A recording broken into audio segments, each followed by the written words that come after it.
Hey everybody, welcome to Bad Wrench Live. We are here on our Saturday live. We're doing a belt tensioner, idler pulley, and serpentine belt. And we're going to do some structure with our new podcast, our new setup, everything that we're doing. So in the beginning, I'm going to do announcements. We're going to get into the repair, and then I'm going to end with news.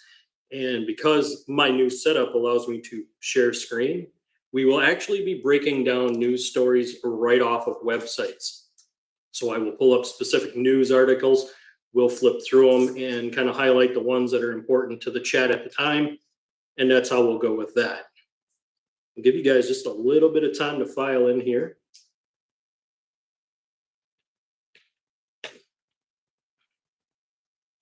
Make sure all my chat is set up and that everything's ready to go for you guys. And we're just getting started here on this Saturday.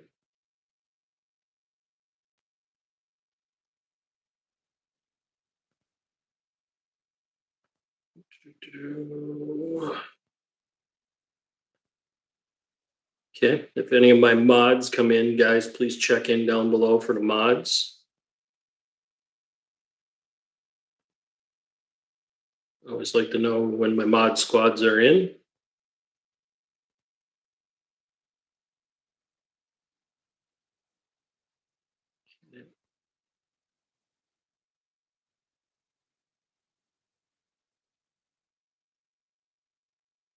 All right.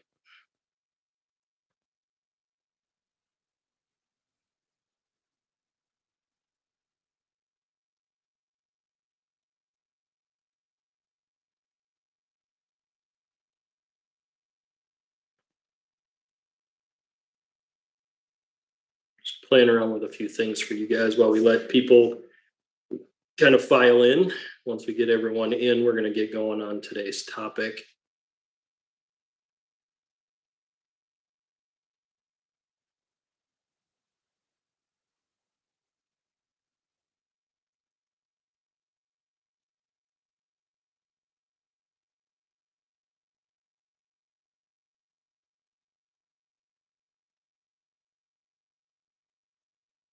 Okay, I've already checked internet access, so we should be good.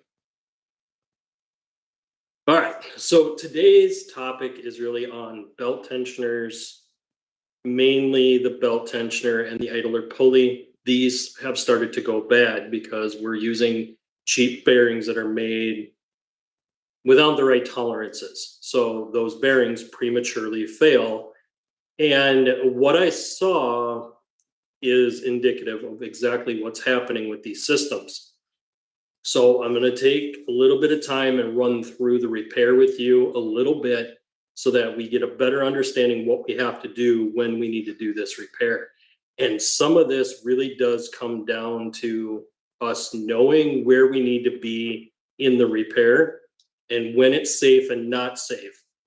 Front engine vehicles, especially front wheel drive cars, which is the modern cars nowadays, the serpentine belt system is held behind the motor mount, meaning that oftentimes we need to remove the motor mount in order to access the serpentine belt, and especially on our Kia Soul. So on a Kia Soul 2.0, that engine is a transverse engine, meaning it's turned sideways. The belt system is against the right side of the car. And what this does is gives us a problem. The problem is that that motor mount that holds the front of the engine, and there's only one motor mount in the front, it's held in right against that serpentine belt system. So the motor mount has to be removed, but we have to stabilize the engine. Now, the best way to do this would be with a cherry picker or engine hoist, and we lift it from the actual hook that is on the engine. That is the best way to do it, but not everyone has that tool. I have it, but mine's buried and I'm not going to get it out just for this one job. In the future, I will have to get it out regardless because we are talking about doing the engine in Crimson Vortec. With that engine being done, I will need the engine hoist to lift it up and put it onto the stand, and I will also need it to be able to drop it into the vehicle. So we will see that tool used hopefully here in the future. I'm not sure if it'll be this year or next year. It depends on how long the engine build takes. If the engine build takes a little while, then it's going to go in early next spring when I can shut the truck down and not have to drive it for the winter. I don't want to be driving this one in the winter. So you guys get a little sneak peek of that one. So I don't want to be driving that one in the winter.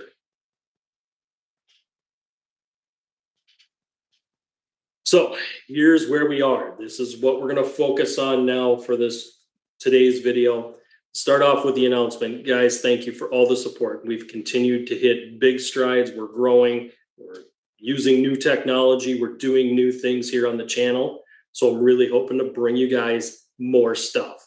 And as we keep going and building and start doing this stuff, we're going to do a lot more. I wonder why YouTube is kind of throttling me here. I don't like this. So I did try to put this one out sooner for you guys.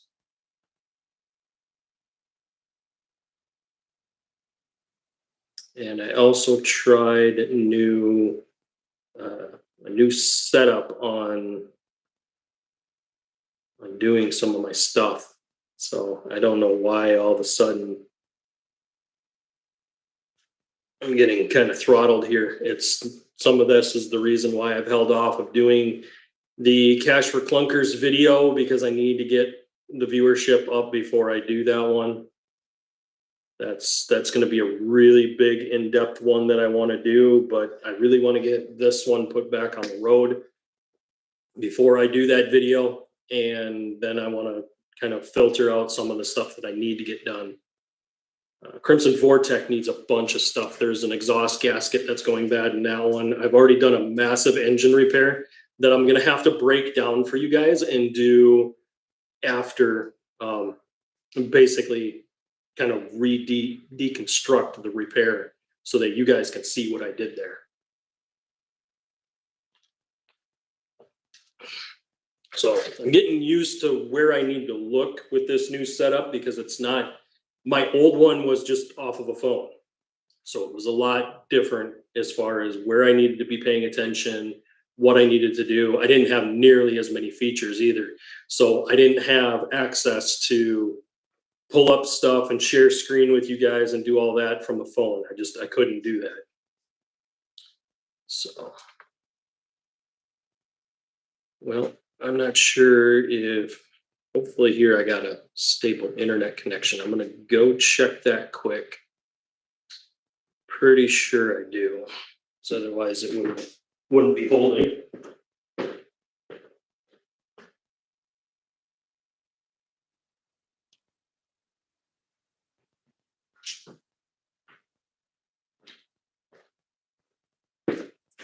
Yep, got solid internet here. All right. So none of my mods have checked in yet.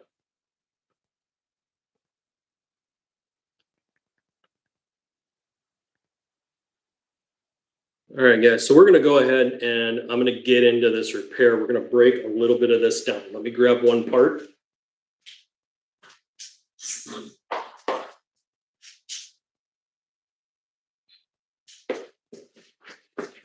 Actually, I'm grabbing two parts here. So this one here is the belt tensioner. This one is actually loaded with a pin and does come with a new bolt.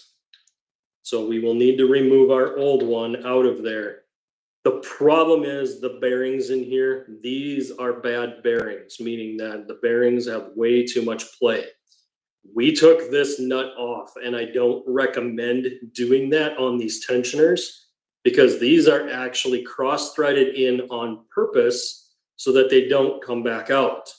Unfortunately, I needed to take this apart because we had to put something in there to help eliminate some of the play in it. And I'm showing you guys on the pulley, because the pulley had the same problem. And this is what happens when we get cheap bearings. This is why I'm not a fan of buying parts from places that are made not to specification. Now, some of this is they're doing this just because these are cheap parts. They don't realize the time and labor that it takes to do a setup like this. The fact that this one has a pin on it tells me that there is so much spring pressure on this tensioner that this tensioner is an absolute nightmare to take off. And it was.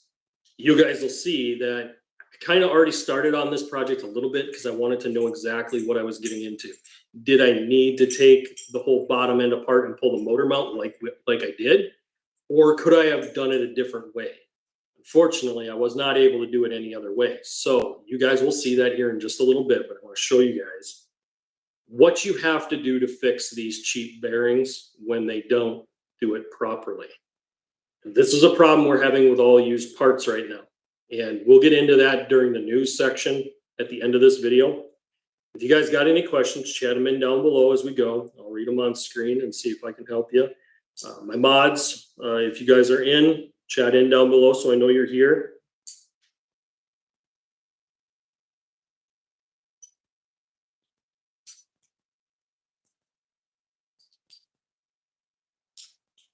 Okay, so here's what we've got. This piece is the block that holds against the engine block, and this has an alignment pin on it. It's an alignment pin, and it's not supposed to be this short.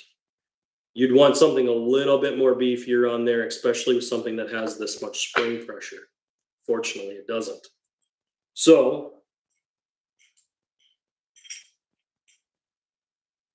here is the bolt and the shim. So this bolt goes through this shim like so. Pretty simple, easy layout. Then we have another shim. This is on the inside. This is a dust shim. So all this does is try to keep bigger debris out of there so it doesn't get bound up in the bearing and cause bearing damage. So when you put the pulley, the bearing right here, this shim, this alignment peg in, it'll look something like this. Okay. This wouldn't be so bad if this alignment pin was longer, but it's not. So what we need to do is drop shims in. And what I'm using is brass shims from brake calipers. So we have to drop brass shims in there. What this does is now we can run our bolt with our outer shim on it. Goes through all of the brass down into the shim that holds this all together. Now when this is tight, it's going to squeeze all of those and put pressure on that bearing.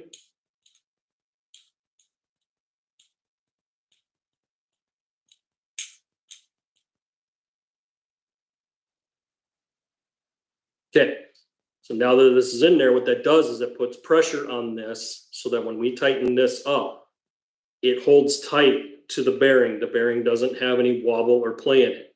Before I added those shims, there was some wobble in here. I noticed that right from the auto parts store. This is why I always tell you guys, check your parts. And it's going to be more crucial for us to really check our parts. Again, I'll get into it in the news.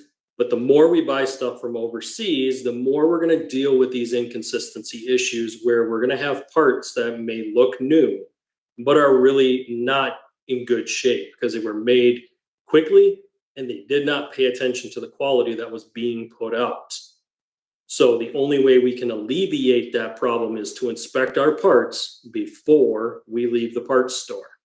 If it doesn't look right, and the reason I'm bringing this up, because this one here I bought from the auto parts store, and this one we had an issue.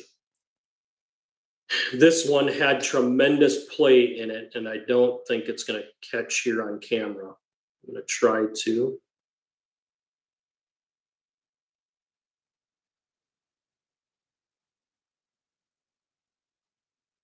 Very, very slightly, you guys can see that on camera. This little bit of end play will wear the bearing out over time.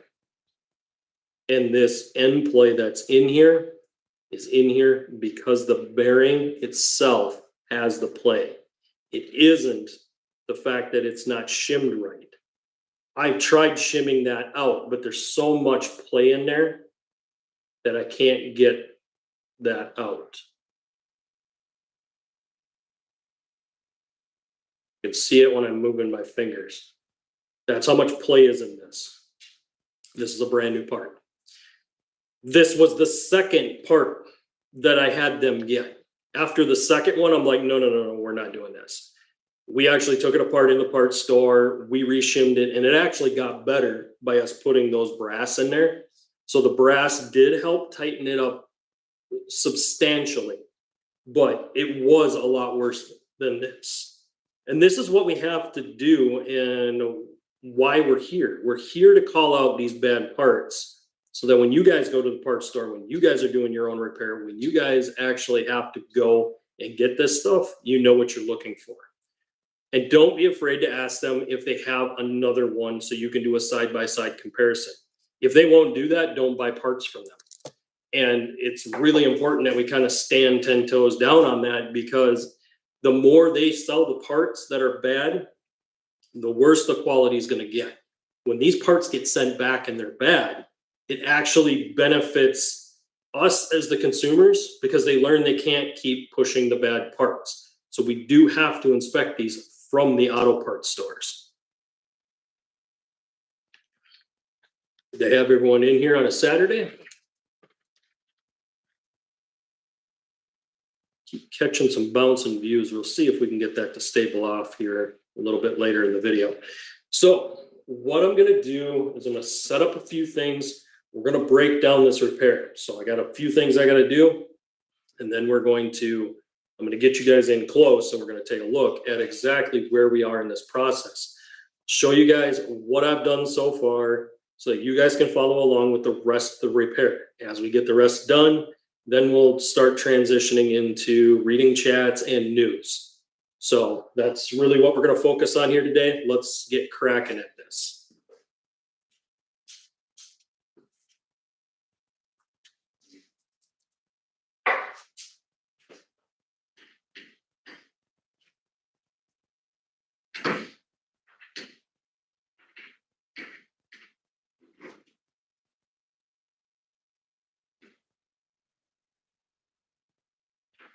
So you guys know this is a Kia Soul 2020.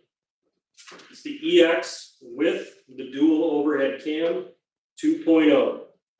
So if you have this engine, this is going to be your Serpentine belt system that you will deal with.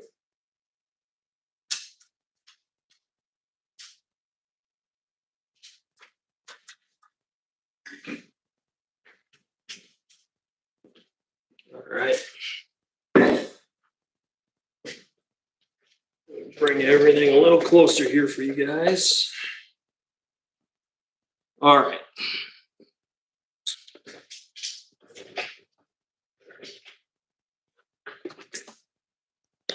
Let's start with the first part here. So the first thing we have to do is remove that big giant shield. That shield is held on with 10mm nuts and plastic pop clips. Let me grab those for you and we can look at those quick.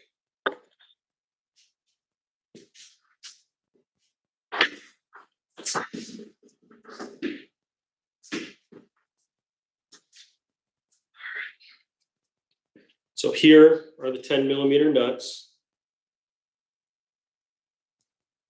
Here is those pop clips.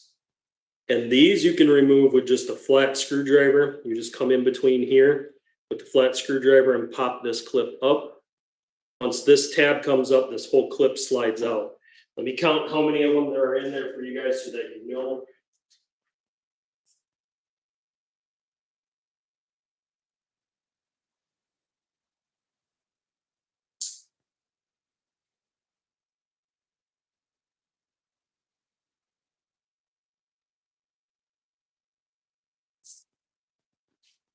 12 pop clips and 7 bolts. So that's how many we're going to have. That's how many we're going to have when we're taking that bottom shield apart. Now, why did we have to pull the bottom shield? Well, we need to remove the motor mount. This is our motor mount. How does this motor mount get in the way? When it's installed in the vehicle, this is your fender. This is the engine side. On the engine side is where your serpentine belt system is. You can't reach in between here to disengage that tensioner to be able to take all of that apart. Plus, their tensioners have a crazy amount of pressure. That's why they come with a pin in them, meaning that once we get this in place and the belt is on where we want it, we're going to pop that pin out and let that pin go flying. And that's what's going to put tension to the belt. Problem is, if we're off when we do that, we're going to have to fight to get the belt back on before we start the car. Meaning that we may or may not want to put this motor mount back in place. The problem is this motor mount had to come out, meaning we had to support the engine in a different way. How did we support that engine? We used a jack. And unfortunately, we used a jack on the oil pan. So this is where the repair gets dicey.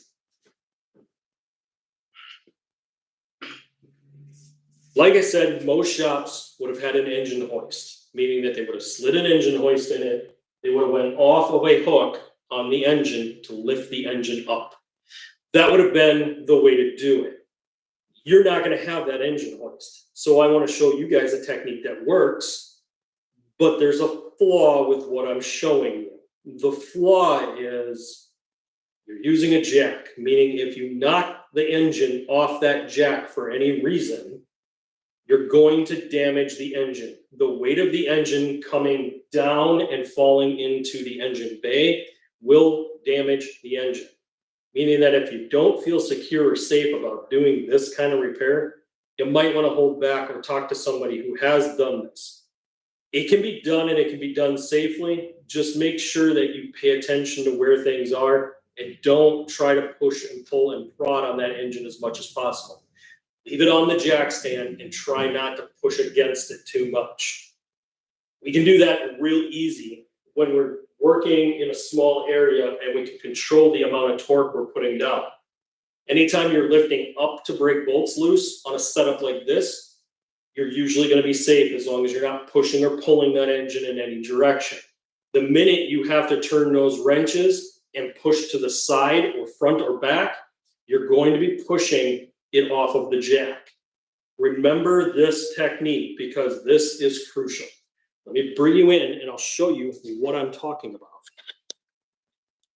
So the way this is set up currently, right there would be where our engine mount should be. You guys see the belt tensioner there right in the center, right next to that big AC line. So that is our belt tensioner. When we go to take that bolt loose, we want to lift straight up. And to give you guys frame of reference, straight down is this way, straight up is this way. We don't want to push back towards the firewall or forward towards the radiator. We want to avoid those techniques because those movements can cause this engine, which is unstable, I'm able to shake it off of that jack that it's on. Whenever you guys are supporting an oil pan, we're going to look at this real quick. Make sure that you have a block on that oil pan. Do not ever jack directly onto the oil pan. Use a block to distribute the weight. Go off of one of the corners so that it won't slide off the jack. Make sure you get it in the flattest spot that you possibly can and get the best support that you possibly can on that jack.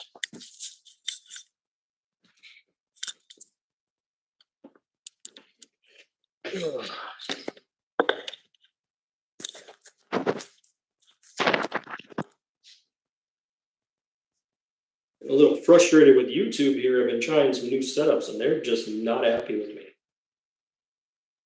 I was getting way more views off of my cell phone. This is horrible. So this is what we got, guys. We're gonna go ahead and we're gonna go crack this tensioner apart. I'm gonna bring you guys in so you can watch me take this tensioner off. So I've already pulled the belt, guys. So the belt is loose currently. I could pull this belt out if I wanted, right here. I do want to unbolt this tensioner. I got one bolt here and one bolt on the back side. So I want to pull those bolts.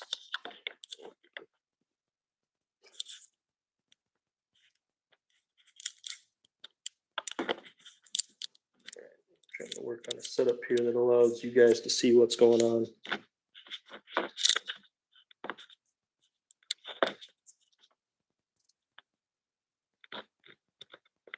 All right. So there we go. We're going to go for this bolt and then this one here. And remember, I want to move up. We're going to use a torque on this to get that bolt off.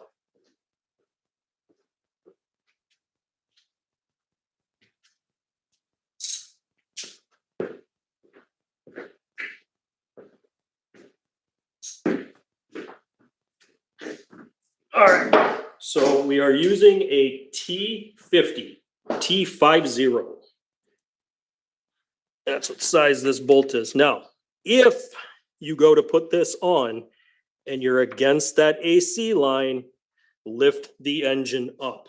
Don't hit that AC line. You can lift the engine a little bit with the jack. Don't get carried away in this process and do not knock the jack off of it. Okay.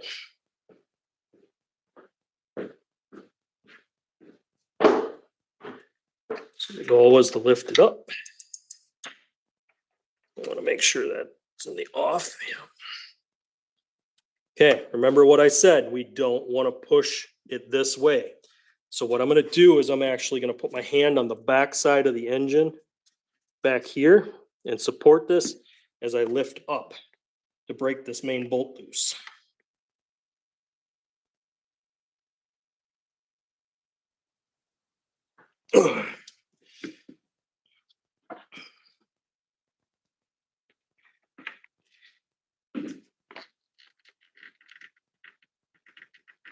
Okay. I've got that one on there. And when I mean it's on there, it is on there.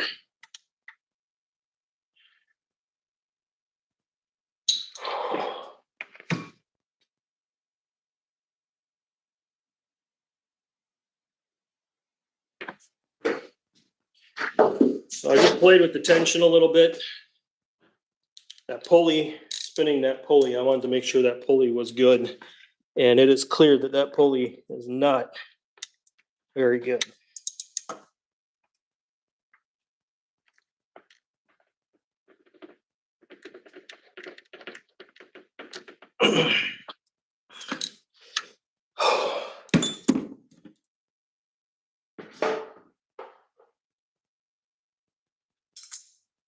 I'm checking something just in case they might have done something goofy here.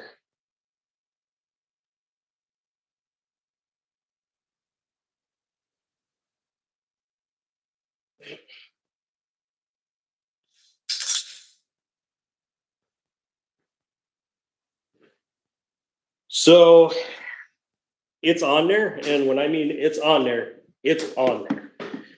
This is crazy tight.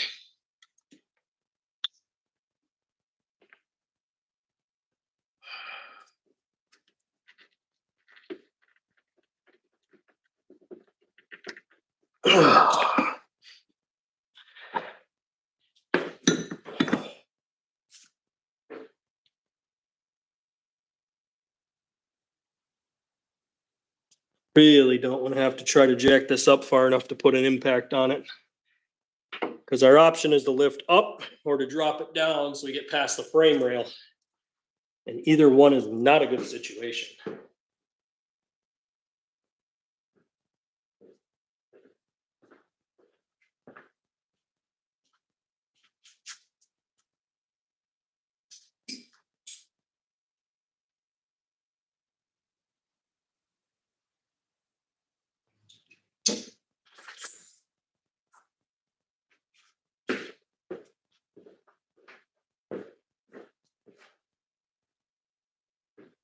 Okay, I'm gonna try a little longer ratchet.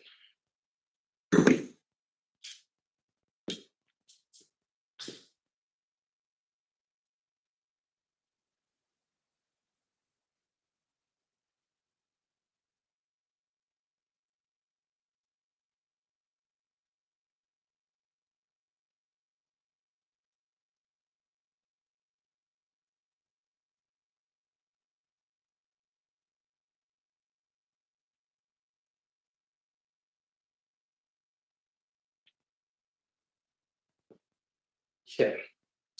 Just playing around with something with the computer. The views are super low. I'm wondering if I wasn't getting latency interference with internet. So I should only be on Ethernet now.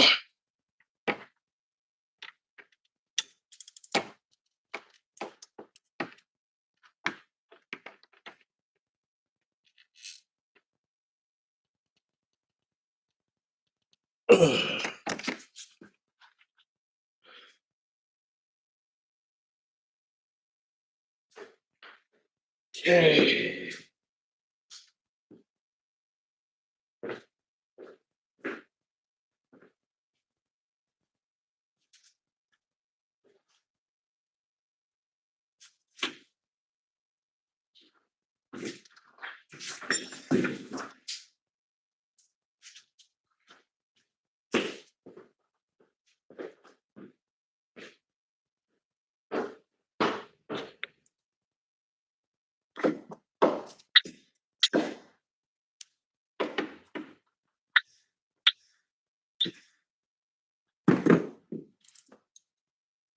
What I'm gonna guess is that they've got Loctite on this, because that's exactly what this feels like. Oh.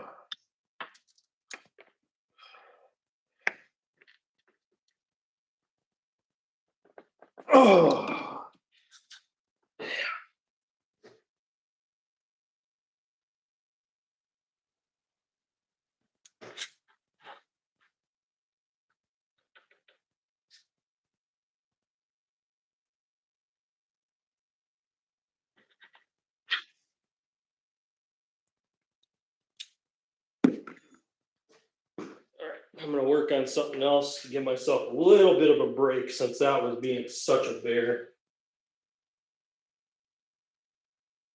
And we'll have to play around with that one. We gotta find a better way to get that out.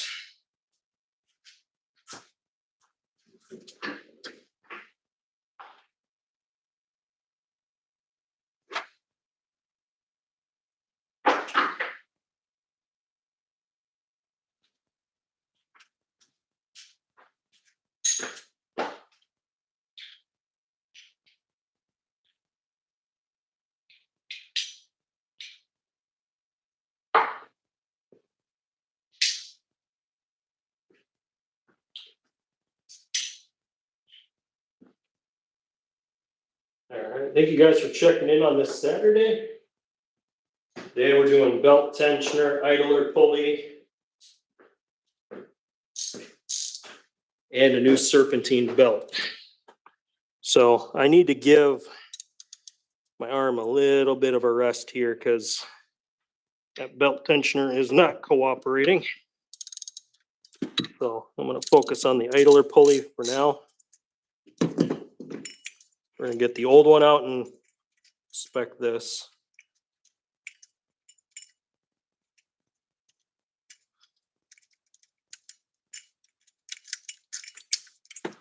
Okay.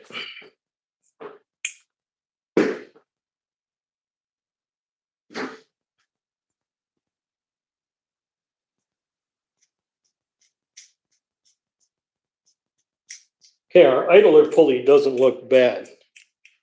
Tensioner is definitely bad. I can feel it in the bearing on the tensioner. That's what was giving me the noise.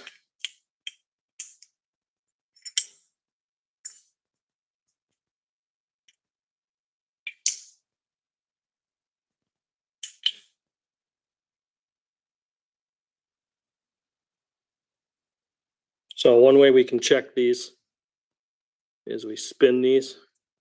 See if we can hear any noise or if we feel any grinding. This one's getting a little tight.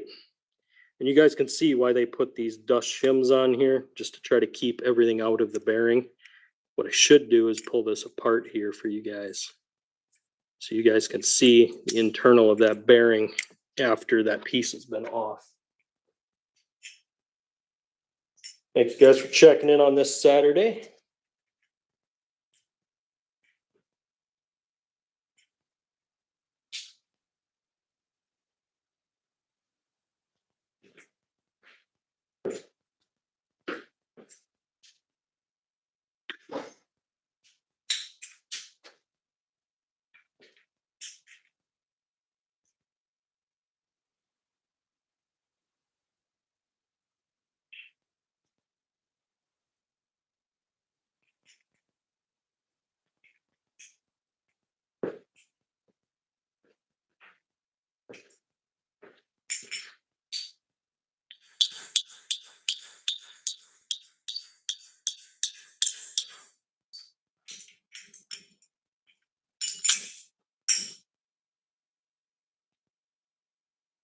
So what I'm doing is I'm pulling this apart for you guys so you guys can see this.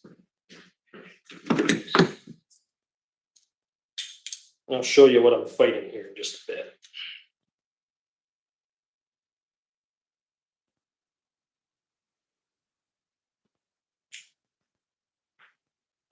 Put a little plastic shim in these so that they hold everything together while the mechanic puts the whole assembly in. So I'll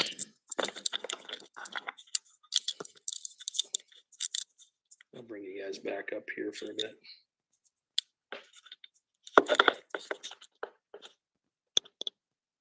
Okay, so here's what we got. Here's the shim.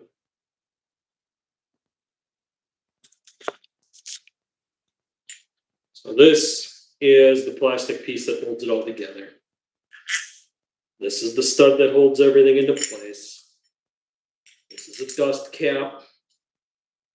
Inside here is our bearing. Then we have our bolt and our shim. So just like the last setup that we saw, guys, exactly the same last setup. The only difference is they don't have the brass in there that I added in ours. But for the most part, this doesn't feel bad. Meaning that we could probably either reuse this one or we could possibly use this as a spare. We could keep it in the vehicle if we ever needed it. If the bearing ever seized up.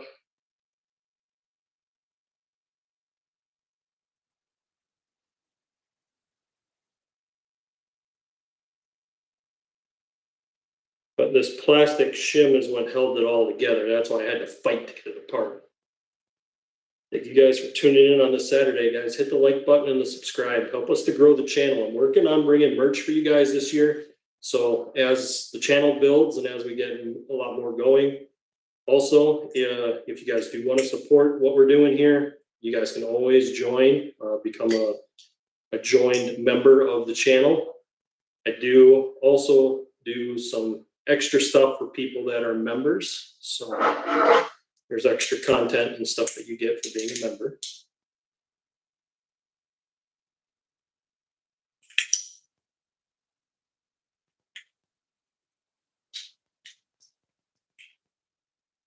Okay, so here's our piece put back together. We could potentially just slide this into place and reuse it, but what I'm noticing is because we're going to put a new serpentine belt on, I won't do it with this being grooved like this. And the reason why is in these grooves wear into the new belt, which just make it an old belt really fast.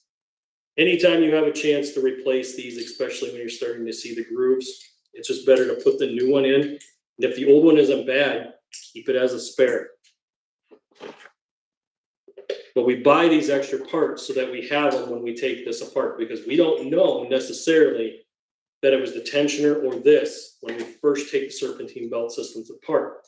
And what I found is oftentimes when you take that serpentine belt off, there is times that you don't think this is bad because you don't hear it making noise. The minute you take it off the vehicle and you start moving it around, you start noticing, hey, I've got a problem.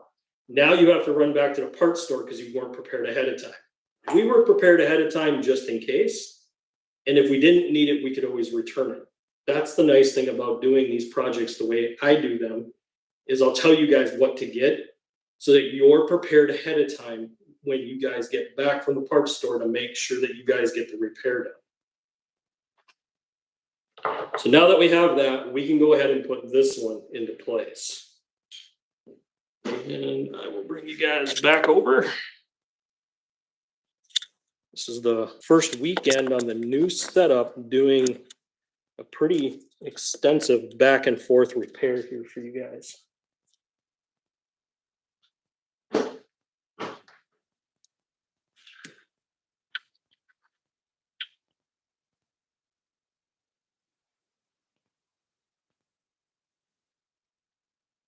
So line it up with your fingers. Everything is an aluminum block on this. It's an aluminum head, aluminum block.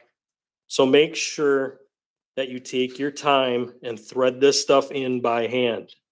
Because if you cross thread it, you're going to strip this stuff out. Also, when you're torquing this stuff down, don't get super carried away and over torque it more than what it was.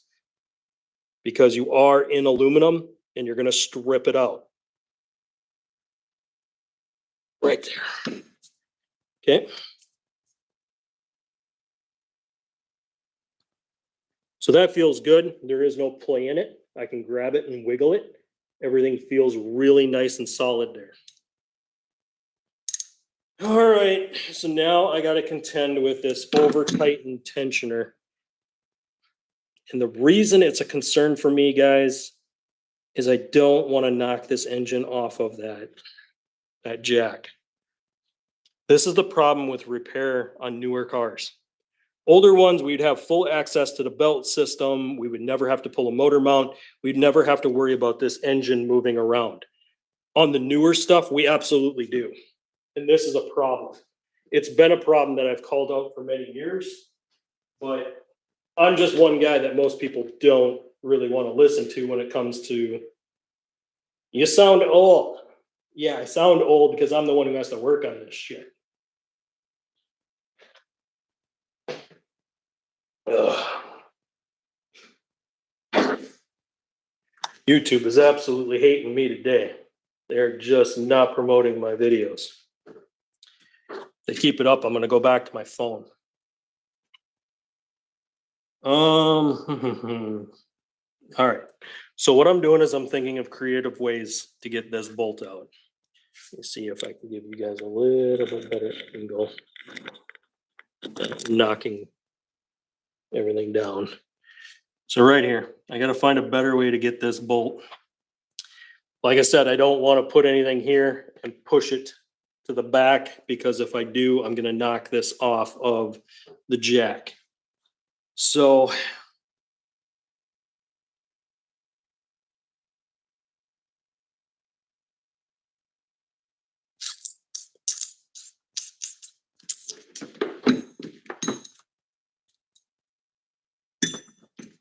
I also don't want to use anything with a swivel head.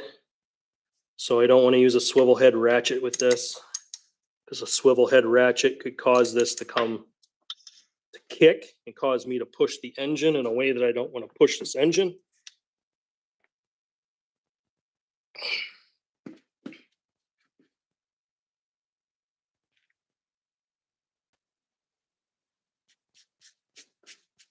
Holy Hannah. Wow, that sucker's tight. Woo. Way too tight. All right, so if you guys are doing a belt tensioner on your Kia, just know that this bolt is going to be an absolute nightmare for you.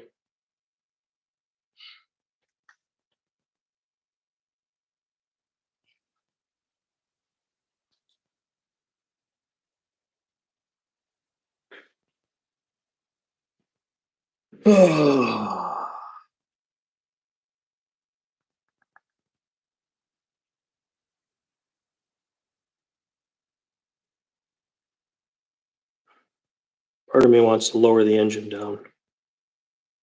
Part of me wants to put this motor mount back on. lower the engine down, see if I can get in there with my wrench, but I got a feeling this AC line is going to get in the way.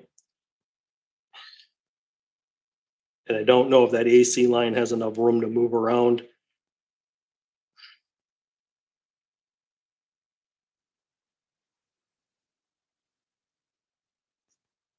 This is what we call being stuck between a rock and a hard place, guys.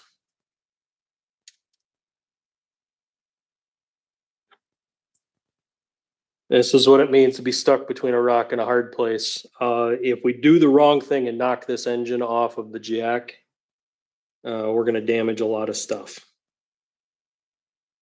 We can't even change the belt until that tensioner comes off, because the belt actually tucks around the tensioner. And I'm pretty sure they don't give us enough room to slide that belt out. Let me see here. But replacing the belt isn't going to fix this bad pulley either.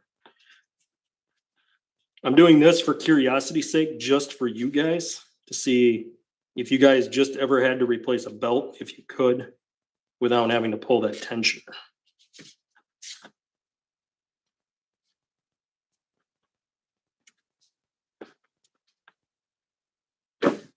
Okay, you can slide it around there. You've got to turn the belt sideways, slide it between the engine block. So you have to slide it between the engine block and that pulley, and you can take the belt off doing that. We are going to replace the belt, but I got to get that tensioner out of there. And my impact doesn't go down in there.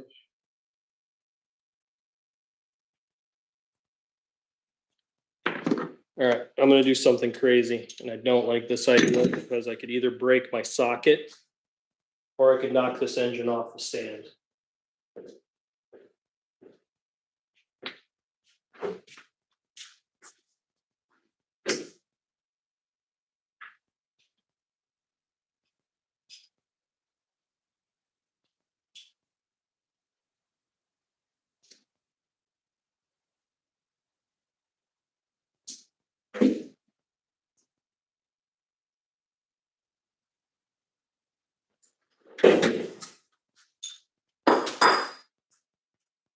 I'm just running up tools right now, guys.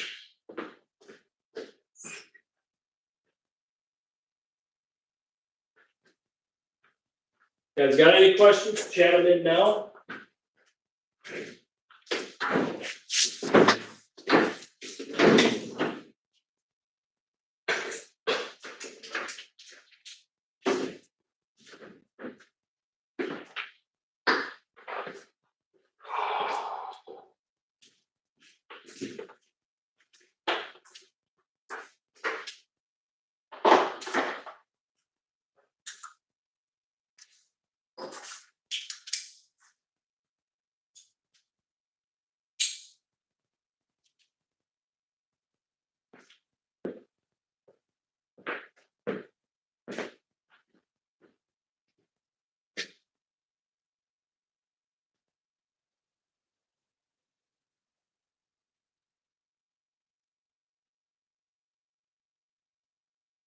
Okay.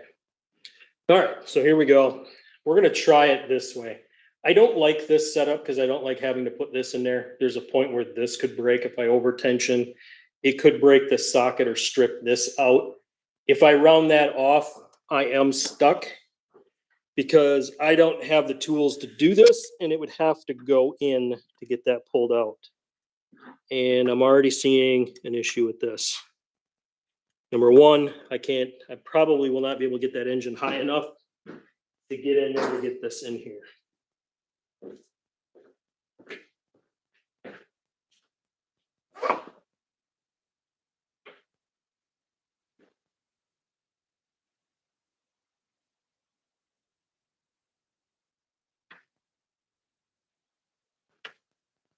Okay, that's as high as I feel comfortable going without squishing my oil pan.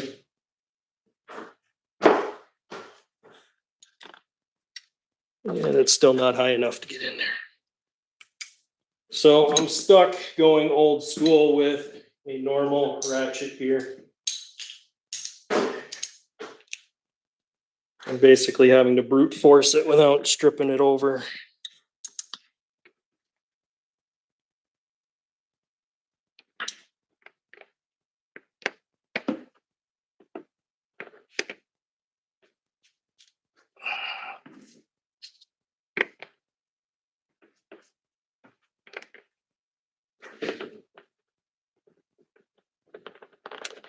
Oh.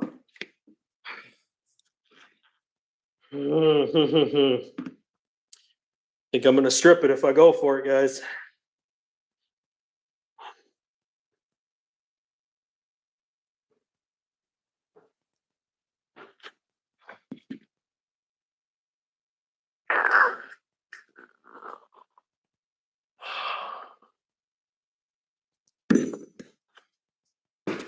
I can't apply heat to it because heat won't work. The reason that it won't is inside here, there's a coil spring. And there's so much here that it's just gonna absorb the heat. And I'm not gonna get into where the threads are inside the block. That's the problem with using these torque head bolts.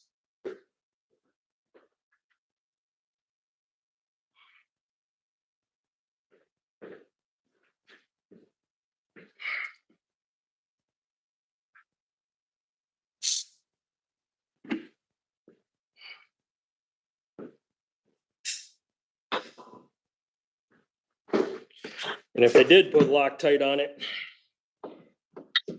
it's almost at the point that they want you to pull the motor to change this because you're not gonna get in here with an impact. What I'm trying to do is just tap it a little bit. See if I can jar that bolt a little bit.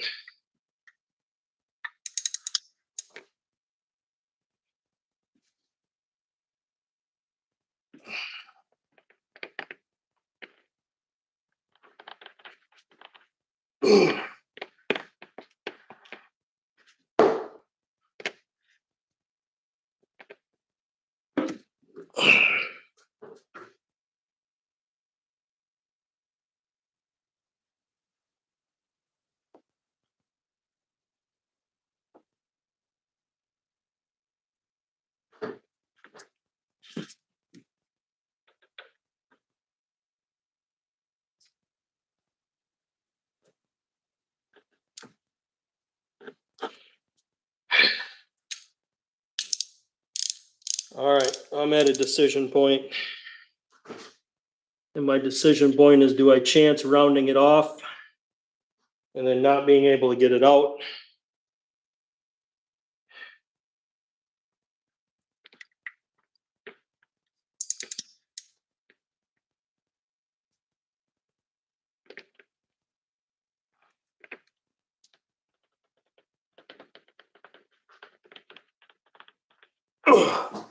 Yeah, no, that ain't gonna come. So some of these engines are assembled at the manufacturer before they even go in the vehicle.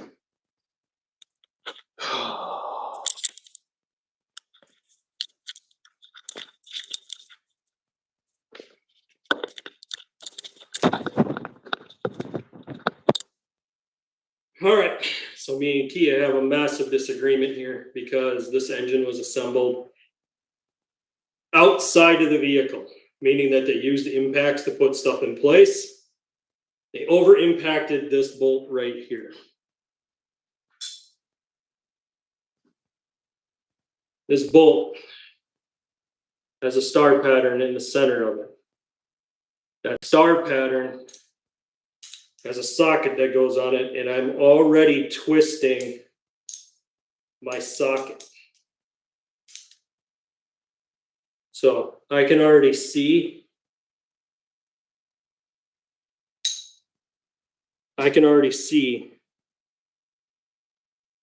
Where my socket is twisting right here. And if I keep going, what's going to happen is I'm going to cleanly snap this off, or I'm going to wind up twisting that to where it's no longer going to work.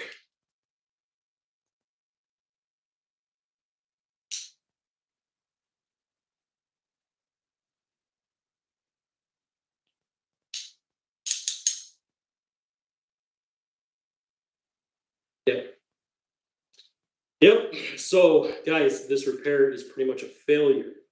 And the reason I'm calling it a failure is it was the belt tensioner that we needed to replace.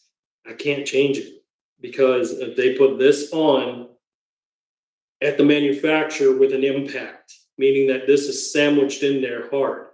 I don't have an impact that reaches in there to get this particular bolt loose. I've used every tool that I got at my disposal here. We already discussed why I can't use heat. Heat does not work for this situation. And this is a good example for you guys. When you're in a repair and you think, hey, I can just change this out, I'll do it, and things don't work, and you start forcing it, this is a good education lesson for you guys to stop. Don't force it and cause the vehicle not to run. So what I could do is I could force this situation, cause this vehicle not to run because maybe I knocked it off the jack stand, or maybe I twisted this and ground this out to where I can't get this out. That would be really, really, really bad. So the best thing in this situation for me to do is to put this back together with the new belt on, with the new pulley, call the repair done, and if the tensioner continues giving us problems, we take it into Kia. Because unfortunately, if you don't have the tools to access that piece without twisting off, guys, this is a T50. That means this is really, really thick piece of metal here. And I'm starting to round this. I'm starting to strip it. I can literally see my threads twist at the end of this. That's from me being on it with this, with just this bar. Okay, this is about a foot long. So this bar on this caused me to twist those threads. That's how hard I was on this particular bolt. I don't want to continue, and I don't want to wreck that bolt that's in there. The only way we could get this out, if that happened, let's say we strip this, okay? We could potentially stop, leave it alone, and wait until the bearing fails and it blows the belt out. Or I can stop before I strip this out. Because when you strip this out, you have to drill the head of this.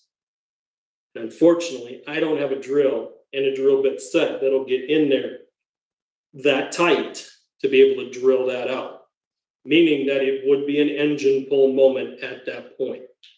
And if it ever went into Kia for that, it would be, hey, you guys broke it. You guys are fixing it. And it's not our fault because apparently it was over tightened from factory. It should not be this tight, guys. It should not be this tight. There's no reason for this. This is manufacturers just using impacts and not caring what they're doing. They're not looking at it going, well, somebody's going to have to take this apart later on. Especially on a serpentine belt system, which we all already know you have to take apart from time to time to fix certain things on the engine, whether it be a water pump, a belt tensioner, or even an alternator. You have to take this stuff apart. Now my problem comes into play. I'm going to have to retension that tensioner somehow so that I can put the new belt on.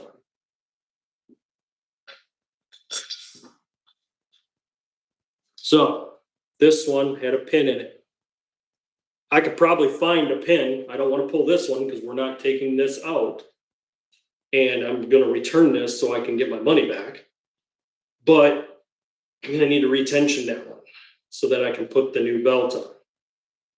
Now, what I usually do is I find like an Allen key or something like that that'll fit in there. And then I just slide an Allen key in after I get it back up into place. We are going to do that.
Okay, I'm looking for an Allen key to stuff in there, guys.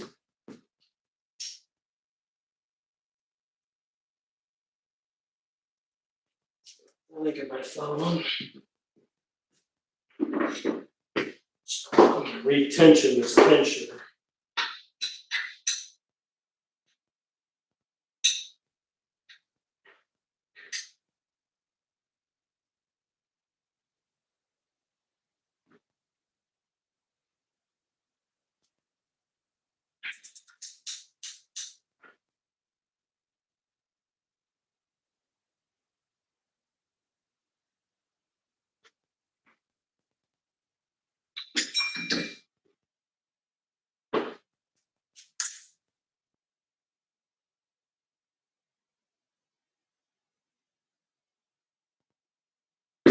I'll look at my belt tensioner set. Maybe I got the right piece in my tension kit.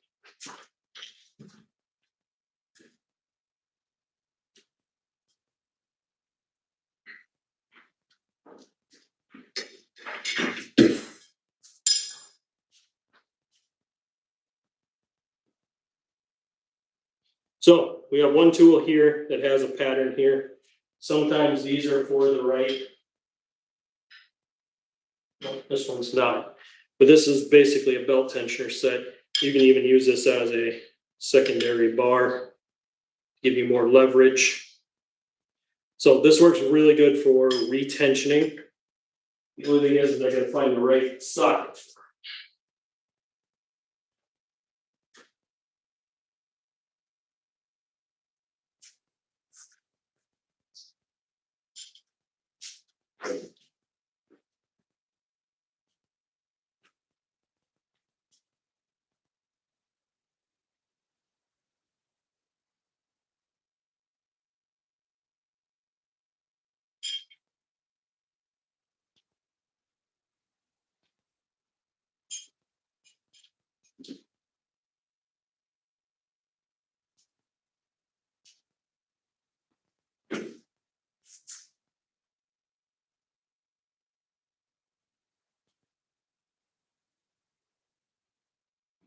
All right, so Kia really made this repair difficult by putting a bunch of specialty stuff on it. So when I talk about proprietary technology means they design it so that they have to work on it. Meaning that they don't give the general population access to the tools or the knowledge to be able to do something as basic and simple as this. This is a prime example of this. This tensioner is an absolute nightmare to do on these vehicles just because of how it's located in there and what they do from the manufacturing process. I hate to have to call this one almost a failure, but all we really did was replace an idler and a belt because we can't do anything with that tensioner.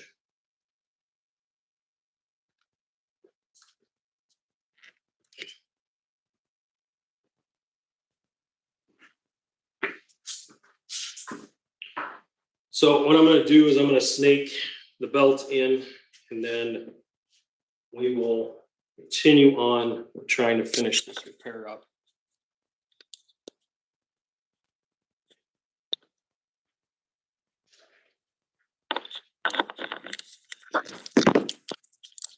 And I caught the camera.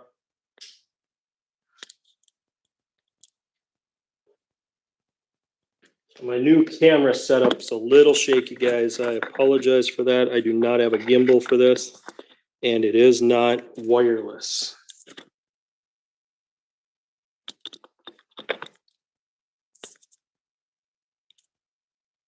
So, but first thing we need to do is slide this belt under. And then we want to go between the block and the pulley. And we want to fish that belt in there.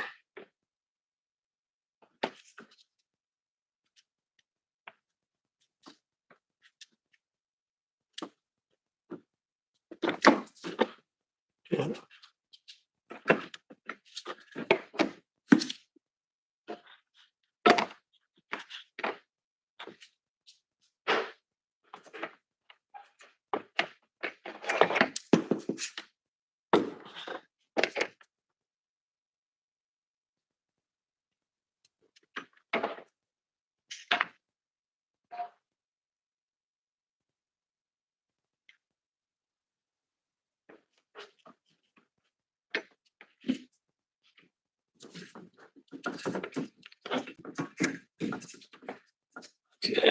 doing this a little bit backwards here. It might come back to bite me in the butt.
Okay.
Okay, so in order to get this on,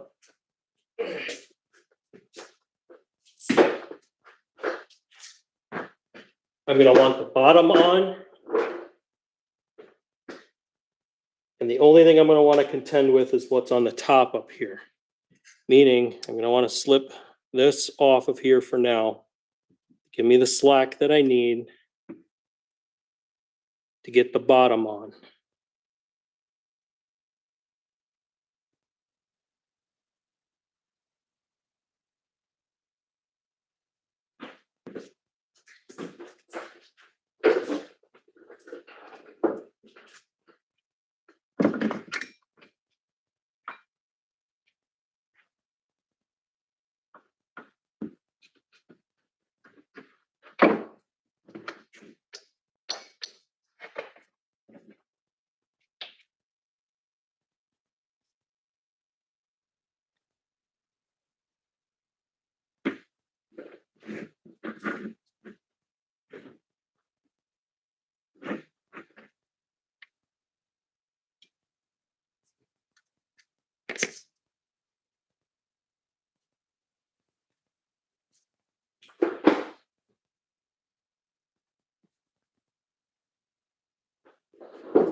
So the belt is on the bottom. Next, we just got to worry about the top here.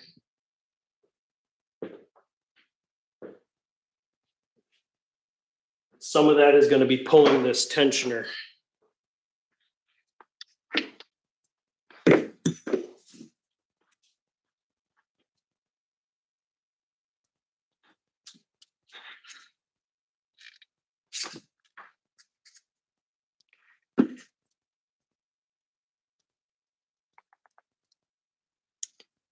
So I'm going to slip it off of the alternator first so I can get it around the water pump. Okay.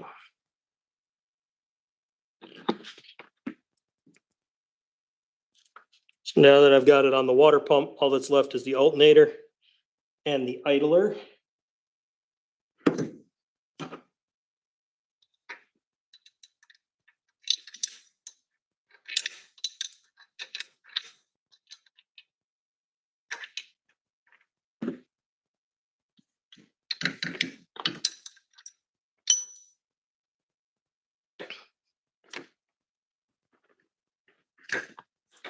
Okay. So now I have everything here but this idler. So I need this to come all the way up now so I can get this slid underneath this idler. That's where this has to go.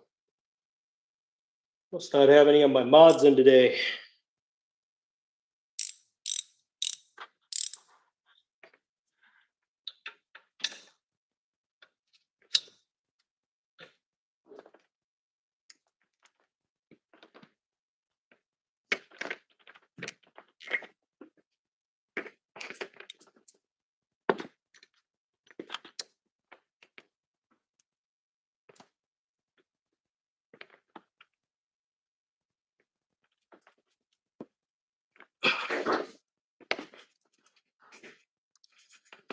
All right.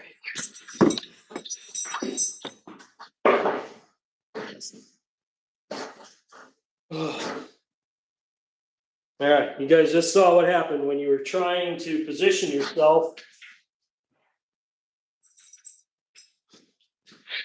So we do this old school. We stand on egg crates and use ramps.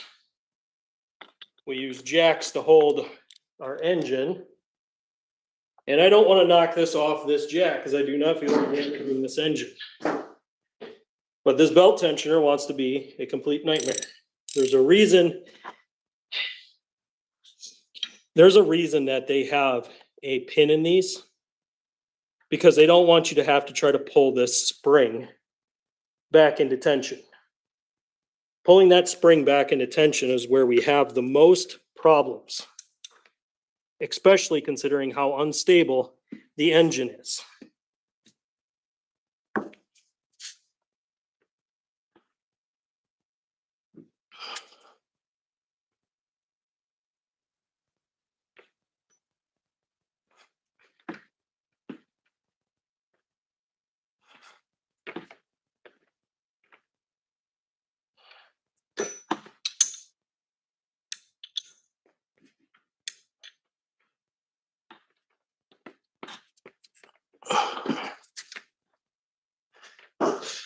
So what I'm trying to do is grab the lowest bite that I possibly can so I can fish the belt underneath.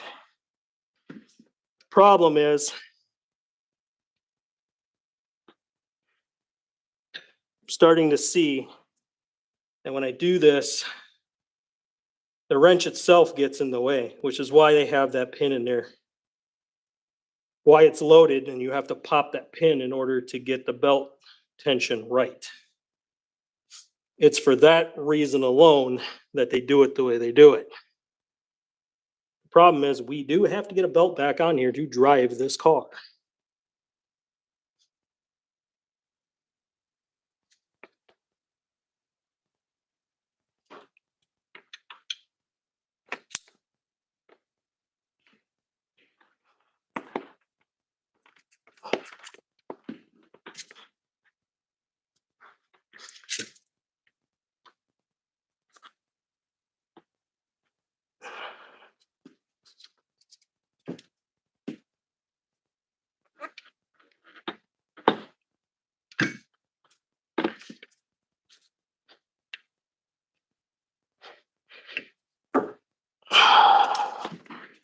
So what I'm trying is a different technique.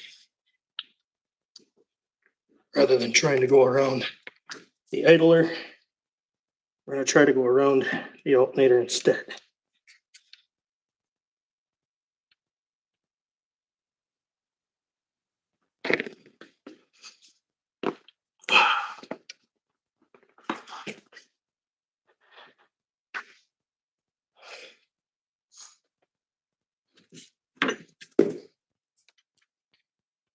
Or you know what? I'm just gonna pin this.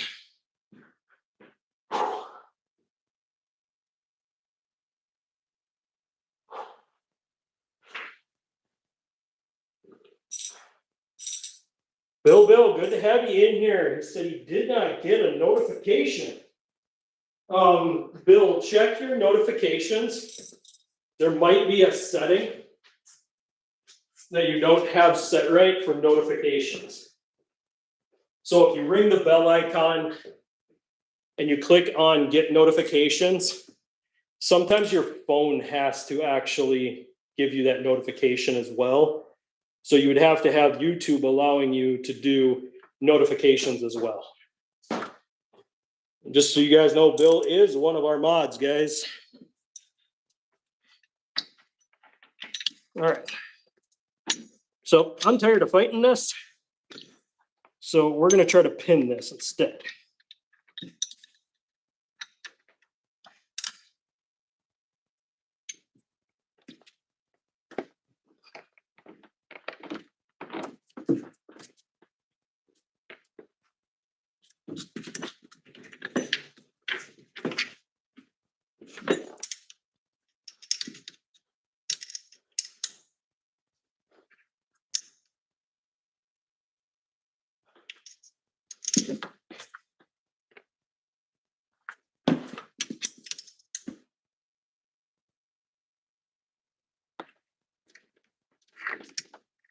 Okay, there we go. I just pinned it.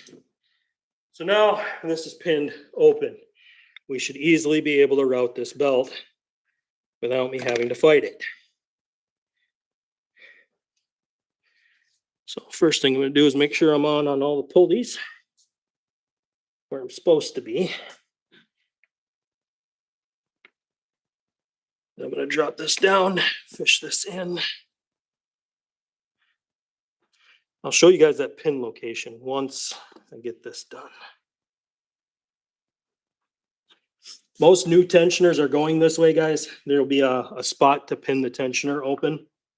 And then that allows you to do that. Now what I could do is just pull this out.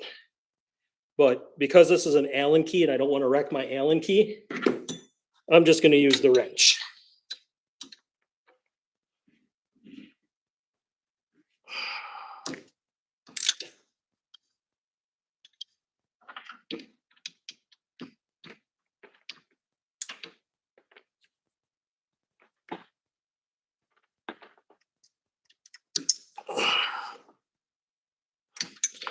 Okay. So here's what I like to do. After I've put a new belt in it, I like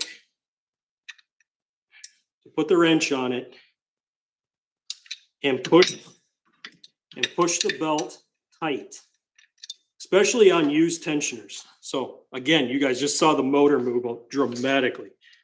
I just want to do it a little bit and make sure that it's tight. So what we're doing is we're running, I hate this because we're running a used tensioner that I know the bearing is making noise. Unfortunately, we have to stop because I can't strip that bolt out. If I strip that out, this repair is an absolute failure. And the next person that has to come along is going to charge us 10 times the amount to fix it. So rather than me just breaking it carelessly, I'm going to stop before I do any damage to it. Sometimes they create specialty tools that have like a hammer, air hammer mechanism in them. And that air hammer mechanism allows it to basically vibrate against that bolt, which would break the anti-seize apart. Again, that is a specialty tool to get down in there to do that particular job. I'm not doing that. So for that, it's going to go in and it'll get put in under warranty on that. For me, the biggest thing is I want to make sure that my belt is on and in place. It's on every pulley.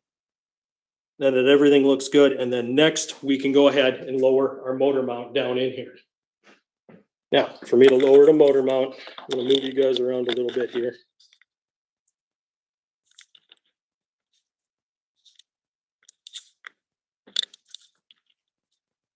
Okay.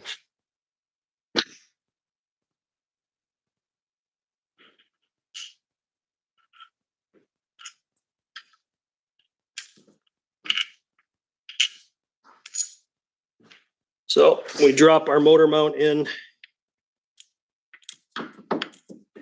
Now, I did jack this engine up. So what does that tell me? I need to lower this engine before I can put this motor mount in it.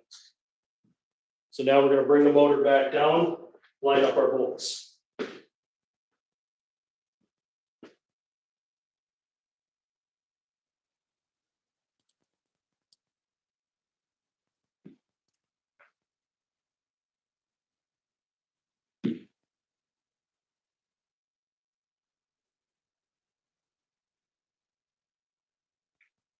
Now we don't want this motor to come slamming down. We would damage this motor.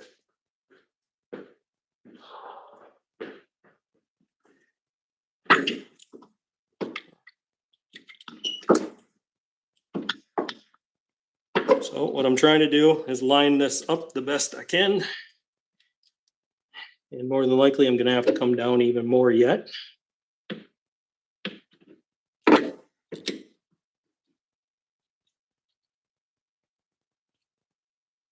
Okay. Just know, guys, there is a sensor here with a wire. So we have to be careful of that wire and that sensor.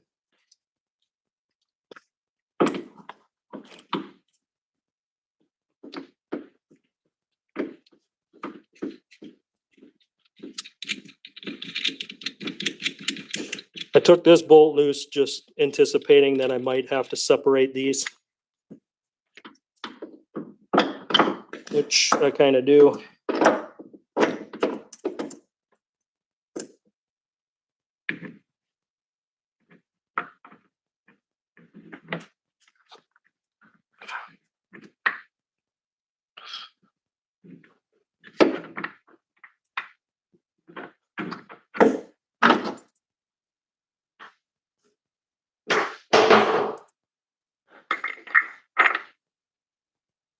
Okay.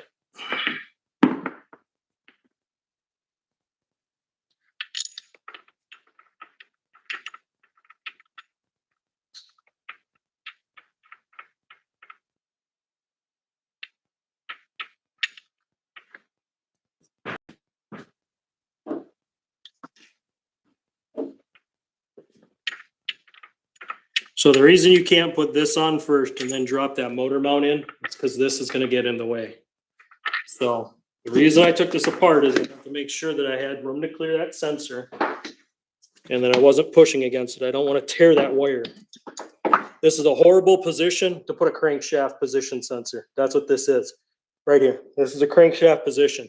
So knowing this, if you ever had to change this crankshaft position sensor, guess what you have to do? You have to pull this motor mount and you have to pull that stud to get that sensor past there.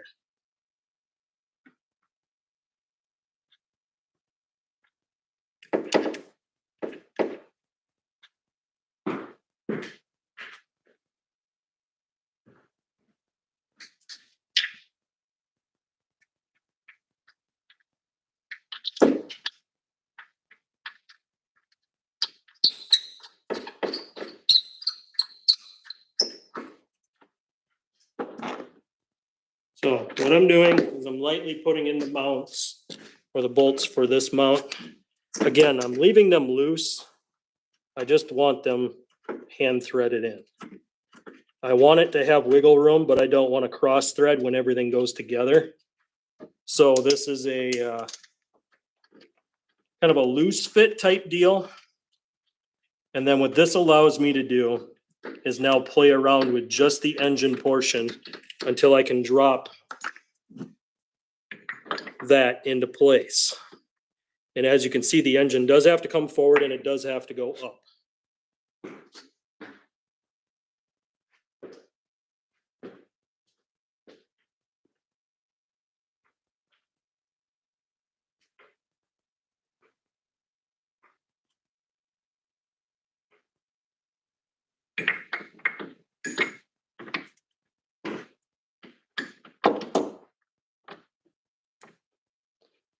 Again, we're being very careful not to hit or nick that wire.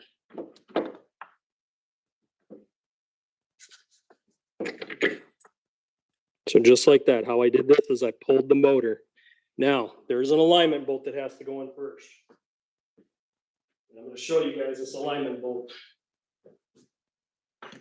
Most people don't know this.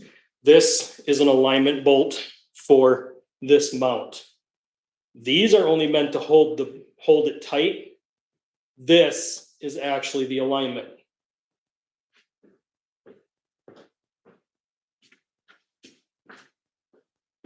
So we grab hold, pull forward.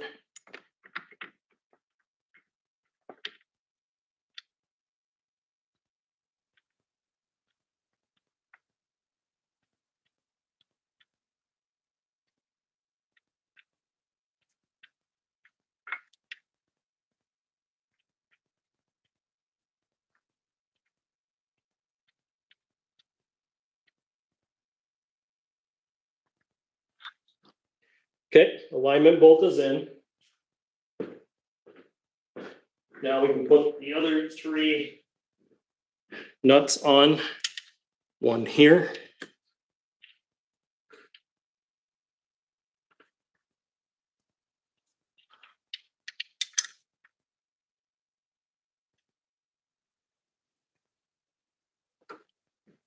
And one here.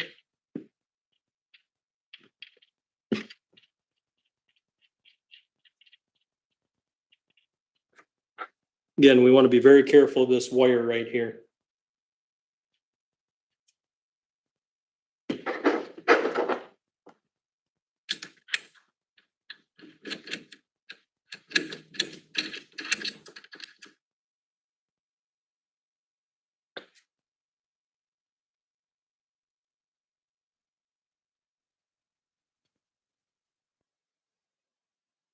The reason I'm hand threading this down is I don't want to run into a risk of nicking this wire by chance. And I know I'm going to have to use the impact here for a little bit, but I want to make sure that I don't have to get super carried away with running the impact. So getting them down close helps. Saves a little bit on noise too. You guys don't have to hear that for so long. Okay. All right. Next is the impact, guys. And how we normally do this is we want to make sure that we are lined up. Meaning I'm going to find an alignment point that works, and then I'm going to tighten one of the bolts down. So honestly, what I'm going to probably do is tighten up my base mount here first, and then I'll adjust my mount and tighten this back one here. So first thing I'm going to do is get that main one tightened down.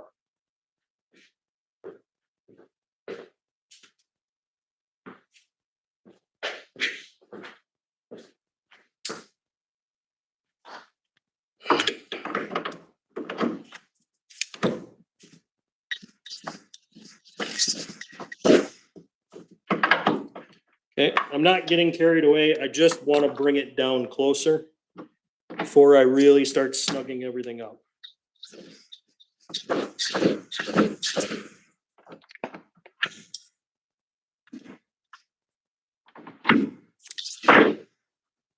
Okay, so now I'm going to snug the main mount down.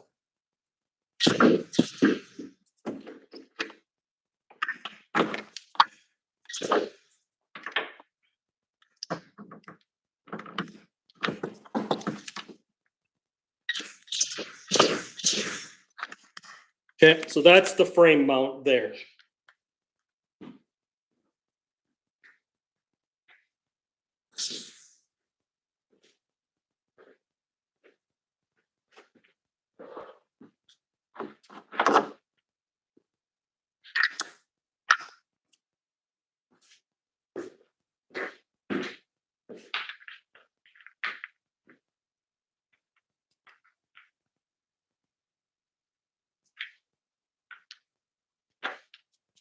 Okay, next I want to get the alignment right and get the first bolt ran down so that it doesn't move around on me anymore. And the best way to do that is going to be to reach from the other side.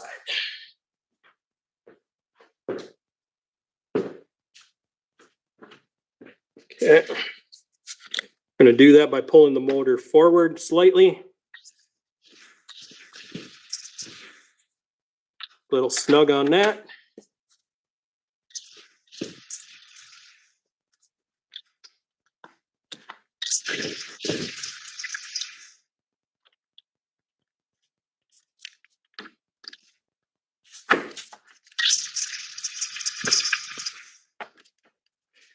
Okay, and just like that, our motor mounts back in. Now we can let our jack down. I'll bring you guys back. That way you guys can see this instead.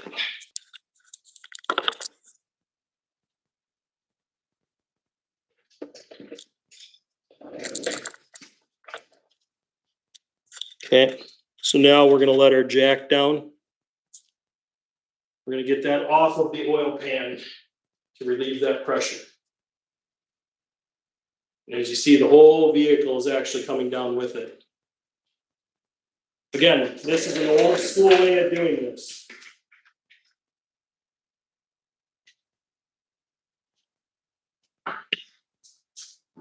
The only reason we did it this way was so that we could show you guys how to do this.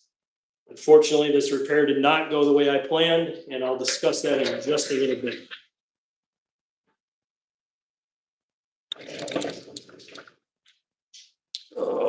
Give me ones in the chat if you guys want to see me put that cover back on.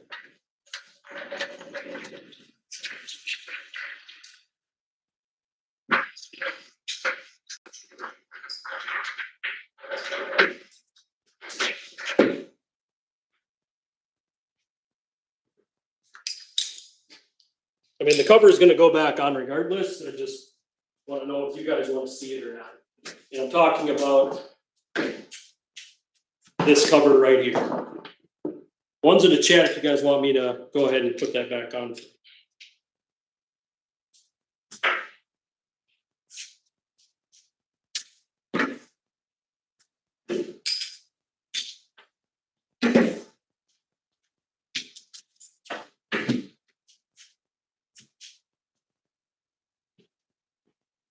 All right. Bill says engineers don't have to work on it again, so they don't care how hard it is for you to work on. Correct. Jay, good to have you in here.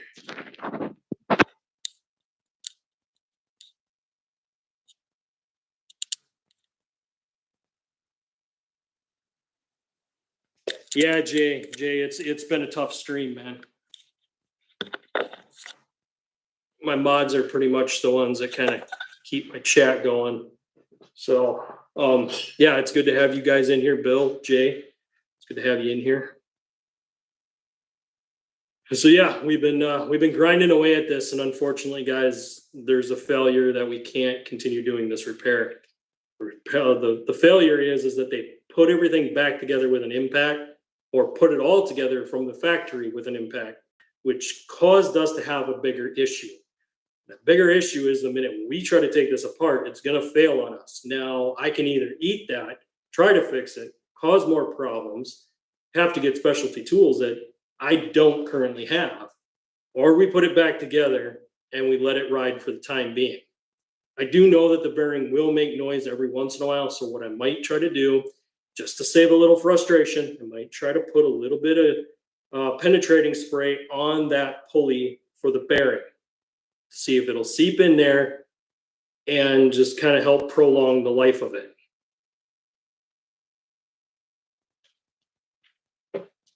Bill says, go for it, put the shield back on. So yeah, that's what we're asking, guys. One in the chat, if you guys want to see me put that shield back on, it's that one right there, goes underneath the engine. You have to pull that anytime you're going to do something where you're taking the motor mount out. So on transverse engines, like we explained here in the beginning of the video, all of your serpentine belt systems are in the front of the engine, meaning oftentimes you're pulling the motor mount out to gain access. This job here, you can't do it without pulling the motor mount out. And I guarantee you, they're going to pull the motor mount out at Kia in order to do this. A lot of times they're going to have overhead hoists and lifts like a full professional shop would, and they'll be able to do it quicker. The only problem is oftentimes those belt tensioners, if they have problems with it, they might opt to having to pull the motor, and they're going to charge you for that. And just to have to pull a motor to change a belt tensioner is rather ridiculous. And that's what we're looking at currently with this setup.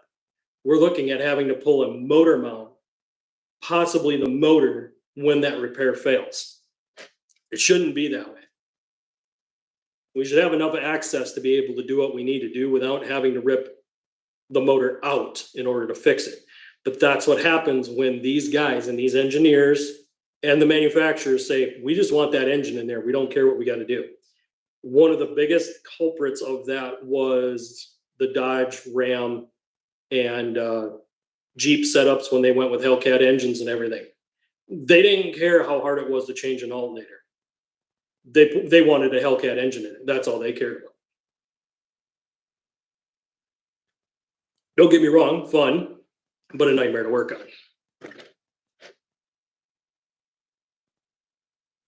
Yeah, I hate to have failures for you guys. I like to have successful repairs for you guys always, but there's times that repairs do not always go the way you want. And forcing it to go the way you want isn't the right answer. If you're ever in a situation where the repair isn't necessarily going the way you want it to go, rather than breaking a bunch of stuff and having to take even longer, pause. Sometimes it's better to start putting it back together than it is to try to push forward on something unless you know you have to. If that pulley just blows up and fails, let's say it grenades, we don't have a choice. It has to come out. At the point it's at, it makes a little bit of noise sometimes, but it's not a big enough issue for me to risk that massive of a repair at this time. So putting a new belt on it, putting the pulley in it was a much better approach to this repair than trying to push forward. And that's really what we try to do, guys. We try to do the best repair we possibly can with the tools that we have. When we hit that roadblock, we have to use an educated guess and go, is it smarter to push forward, or is it smarter to start dialing it back and putting it back together? You guys seen me do a lot of suspension stuff, not only pre-recorded videos that I've done on this channel, but even some of my lives. You guys saw me tackle the struts in the Malibu steel, and it was a piece of cake. So when I'm putting a 3/8 drive ratchet that's a foot long on a T50 socket, I'm telling you how much pressure I was putting down, and it wasn't worth stripping it out. I actually bent the threads on the T50. That's how much pressure I was putting down. So absolutely crazy.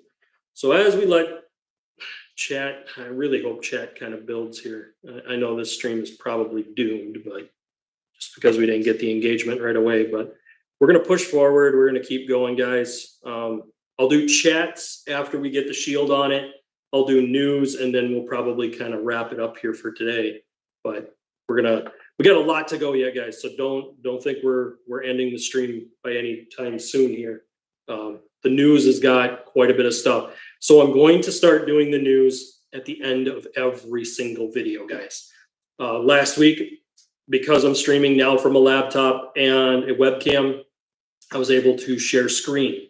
So now that I can share screen, what I'm going to do for you guys is I'm going to share some of these news topics. We're going to break them down. We're going to go through them. So that portion, the news portion, might start getting a little bit bigger, especially when the repairs are light. Like today would have normally been a fairly light repair day, except for this didn't go the way we planned. So it still was a little bit lighter, but it could have been a lot quicker.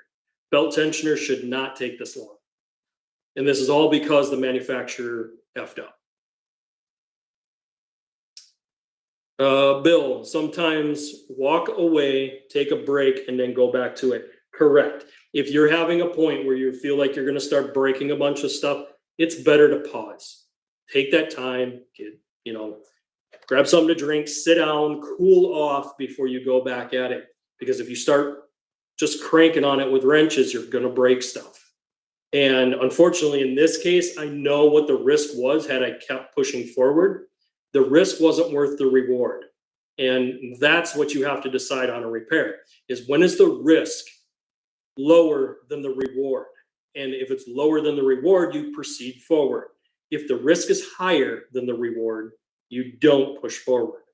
So what I'll do is I will get the shield back on it, and I'll show you guys how you guys can put some lubrication into those, and it gets you a little bit more life out of them. At some point, I will be telling Kia to fix their problem. We have a warranty on this car, and I'm going to make sure they use it, because the engine is part of the powertrain. That serpentine belt system, they might try to say is a wear item. And I'm going to say, here's the deal. Your manufacturer screwed up and over tightened it. So, yeah, I don't get why I'm getting throttled so hard on YouTube, guys. This is just insane. And I know it's only going to get worse when I do the news. All right, mod check. Make sure all my mods are still in here, guys.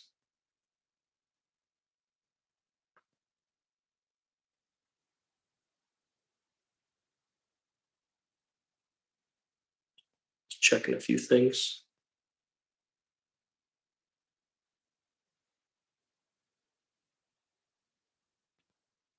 Jay, if you're still in here, did you get notification for this video today? I just want to know if notifications were working for everyone or if I'm getting shadowed that hard.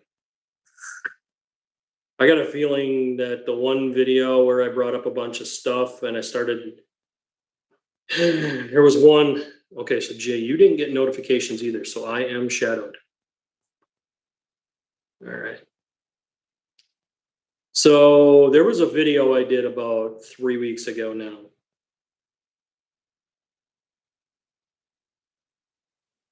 Okay. Yeah, there was a video I did 3 weeks ago, guys. That video has caused me to be shadowed. I may or may not wind up having to delete that video. I really don't like doing that. I'd like to have my content open for you guys. So either that or I'm just going to have to continue. Oh, Jay said I did, but it did not beep on my phone. Yes, okay. So you guys are getting notifications. All right.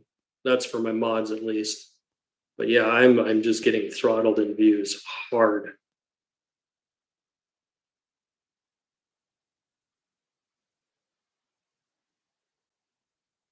I got shattered by drama. That happens, man. That really does happen. Yeah. I was hoping this new setup was going to bring a lot more views in, but it's just, I really do think I was mentioning things in that video that I should not have been. Let me see.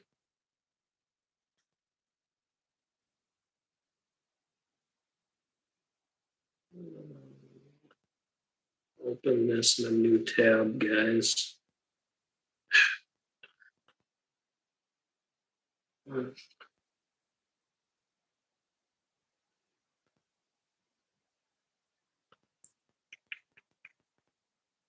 So what I'm trying to do here is I am trying to go in and find the culprit video that caused all these problems. And I know it was right before I did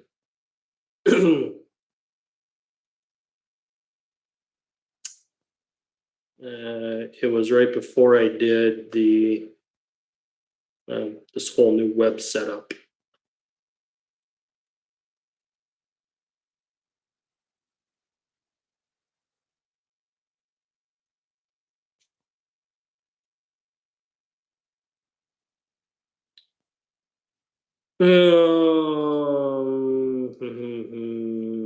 Oh, I know which one it was.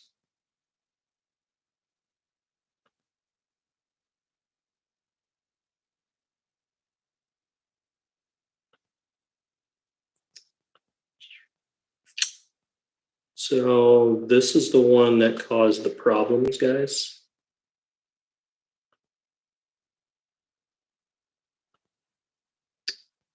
That video right there is the one that caused all of the problems with low viewership right now. When I did that video, ever since then, my views have just tanked. And I'm kind of wondering if I should delete that video. So mods, if you get a chance, tell me what you guys think I should do with that video. I went hard on them and it's caused a bunch of problems.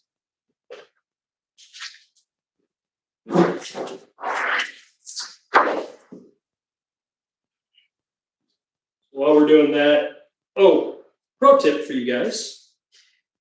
If you guys are ever doing repairs, it's wise to keep your old belts as long as they're not cracked or frayed. The reason why is if you ever have a belt come off, let's say the belt broke for any reason, and you were at a point that you needed a belt, and let's say you couldn't get one until the next day, or it might be even 2 days out. It's always wise to keep your old belts. You want to carry at least one spare old belt with, so that if an alternator goes bad or a pulley goes bad or something like that, and you're stuck on the side of the road, you don't have to worry about not having a belt. So the belt really does help. Yep, Jay. Yep, that's what it was. And I really do think that's what caused me to have low viewership ever since then. So it isn't my new setup. It isn't the fact that I'm now streaming in high definition. It's none of that. I got a really good setup here. So it isn't a failure on my end on the viewership. It's not that my content has drastically changed and offended people. What happened was I think I pushed a little too hard in that video and they decided to throttle my views because I was speaking out against that whole system. And it wasn't just that particular system. I don't want to say it anymore because I'm already causing enough problems for myself right now. I'm sure it'll come up in the news and they'll throttle me again.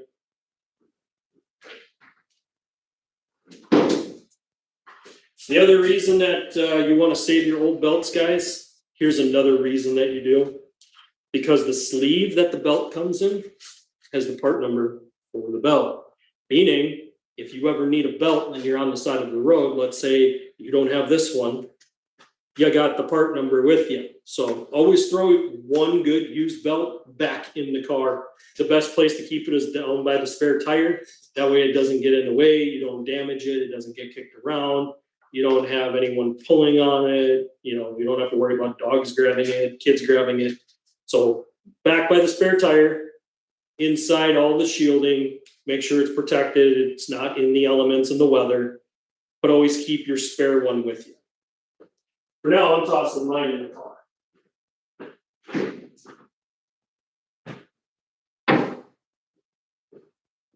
All right, what do we got here? I got one from Jay, one from Bill. Hey guys. So we got 4 people, guys. Hit the like button, hit the subscribe button. Good to have you in here on this Saturday. Bill says, I just got kicked off a few minutes ago. Yeah, guys, I don't think it's my internet connection is being goofy. I'm half tempted next week just to stream from my phone and see if the viewership comes up with me being on the phone. Because right now I'm on Ethernet. I mean, I'm connected directly to the internet. I should be streaming really high quality definition video. I mean, you guys should be able to see everything here in the background. Yeah, it should be really good quality.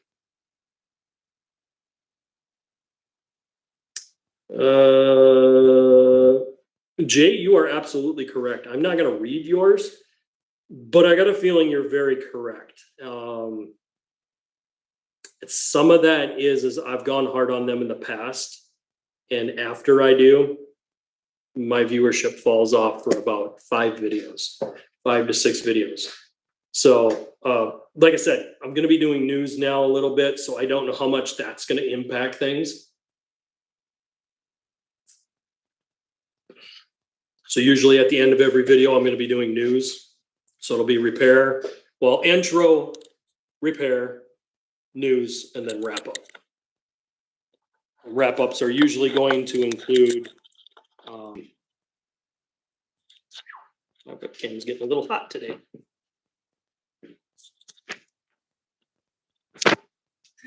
My news wrap or my wrap ups are just going to be kind of a wrap up of the day of what we did. All right, so we're going to slap this shield in quick, guys. See, we got 6 of you in here, guys. Hit the like button, hit the subscribe. We do this every Saturday. Different repair for you guys. This week was on belt tensioners, pulleys, and serpentine belts. If you guys missed some of the repair, don't worry. I'll do a rundown here so you guys will get caught back up before we go back into the news. Okay.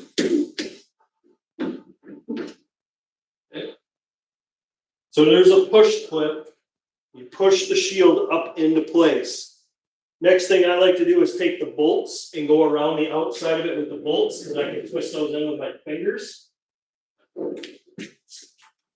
So I'll go to the back shield.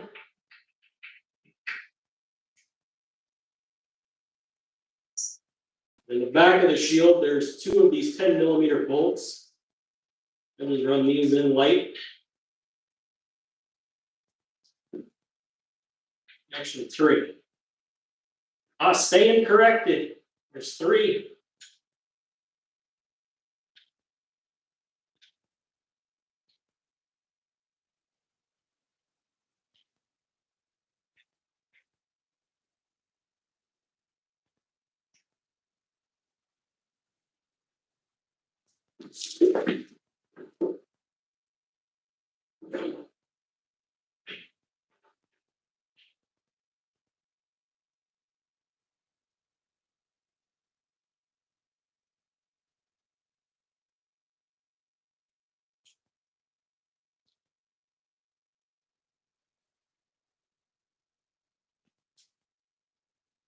All right, so I got the 3 back there. That leaves 5 across the front, 4 across the front. And then I've got all my push clips.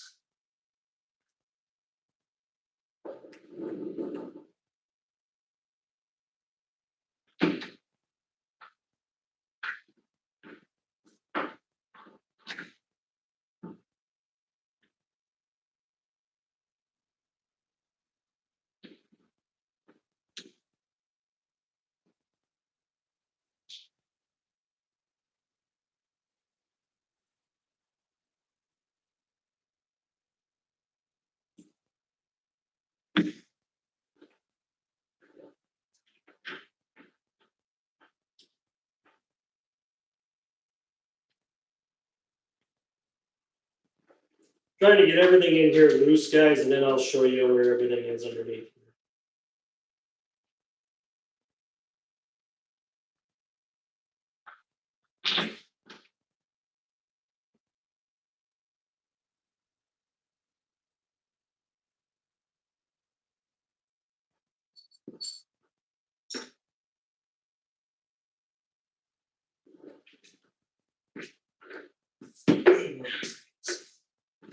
And now I'll get you guys down there. I'll show you everything.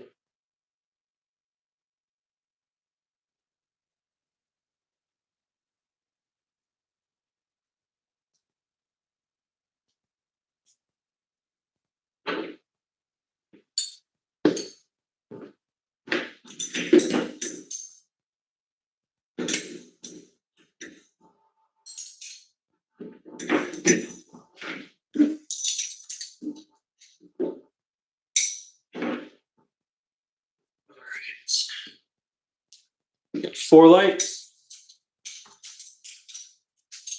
Or 4 views. Yeah, 4 viewers. I'm just getting absolutely taken to the cleaners because of that. It's ridiculous. Yeah. All right, so let's get you guys down here. Hopefully I've got enough cord.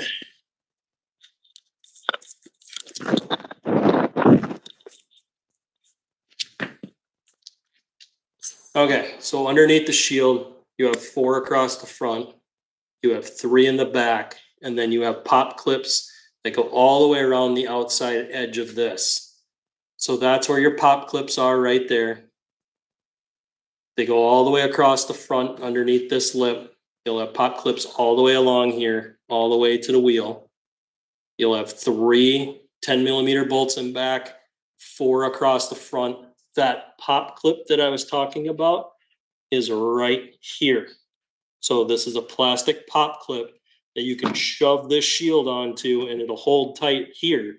And then you can put the bolts in back to hold it in place. So I'm gonna finish this up quick. And then I'll do a little cleanup and then we'll transition into the news after this.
So that was one wheel well. Crazy how many of these little pop clips they have around one wheel well. And what it does is it actually holds the splash shield in as well. So very, very cheap design that they use the wheel well to hold the front splash shields. But this is something that's become very common in the automotive industry. It's what they do. It's how they make their products cheaper. Clip plastic to plastic and pray you don't hit a deer. Because if you ever do, this stuff is coming apart. And that's what happened with Malibu steel. Is I hit a deer and it destroyed all the plastic shielding underneath and cracked the front bumper. Luckily, it didn't do any frame damage whatsoever.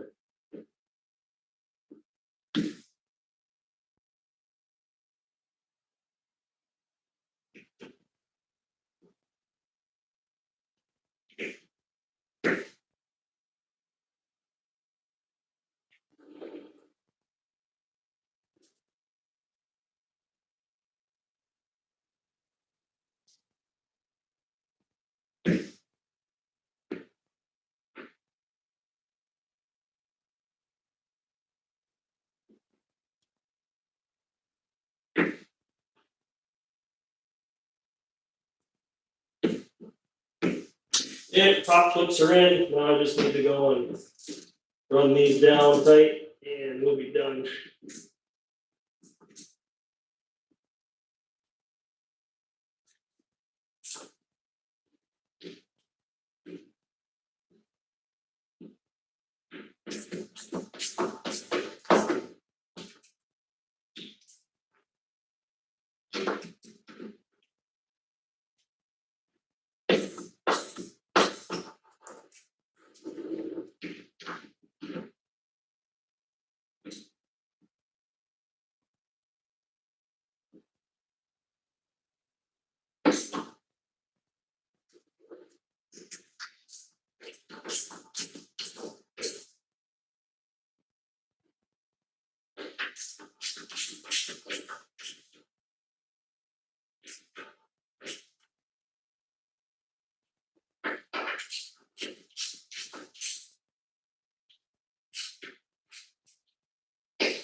repair is done.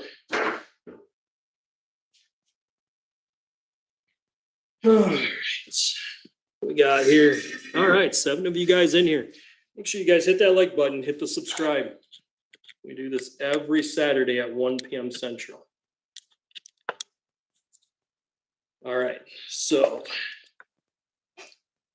before I get too carried away here, guys, I'm going to go ahead and start the car. I want to back it off the ramps. We do need to put the ramps back underneath Malibu steel because we got to do a front bumper on that. Just to give you guys an idea what we're looking at for some future videos here, guys.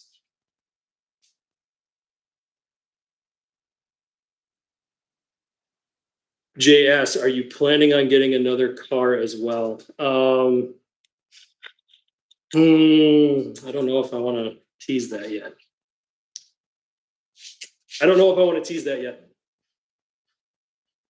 Let's just say I've kicked around some ideas. It's kind of up to the wife and I what we decide to do.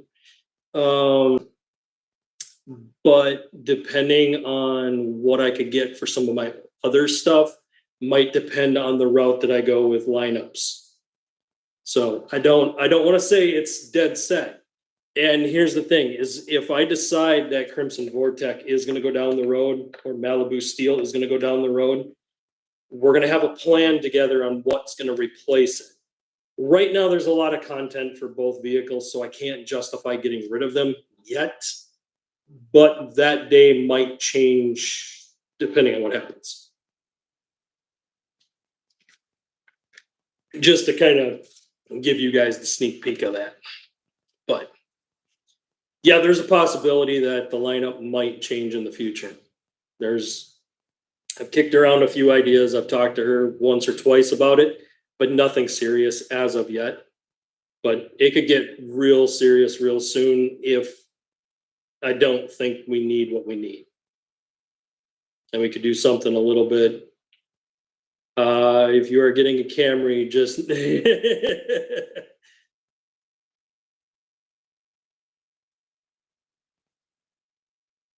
yeah, I don't know if it would be a Camry, to be honest with you.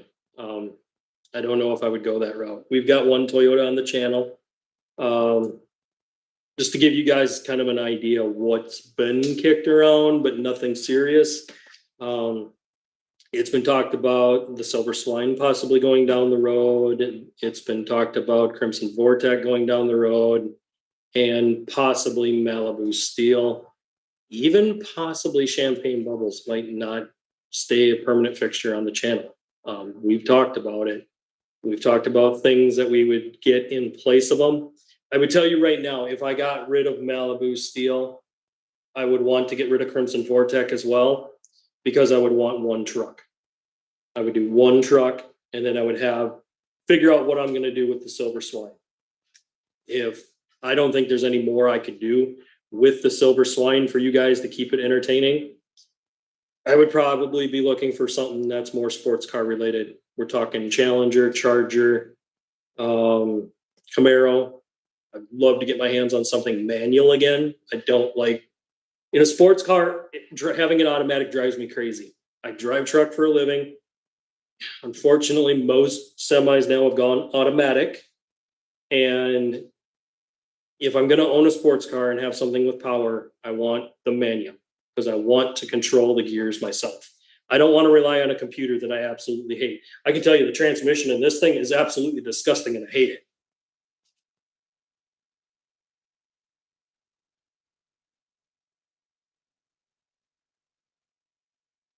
Jay, yeah, you already have a Tacoma. Yep, I do. Yep, Silver Swine is on the channel. Jay says 2015 to 2023 Dodge Charger came in manual from the factory, I think. Yes, it did. And I believe it was a 6-speed. So I've already looked at one of those.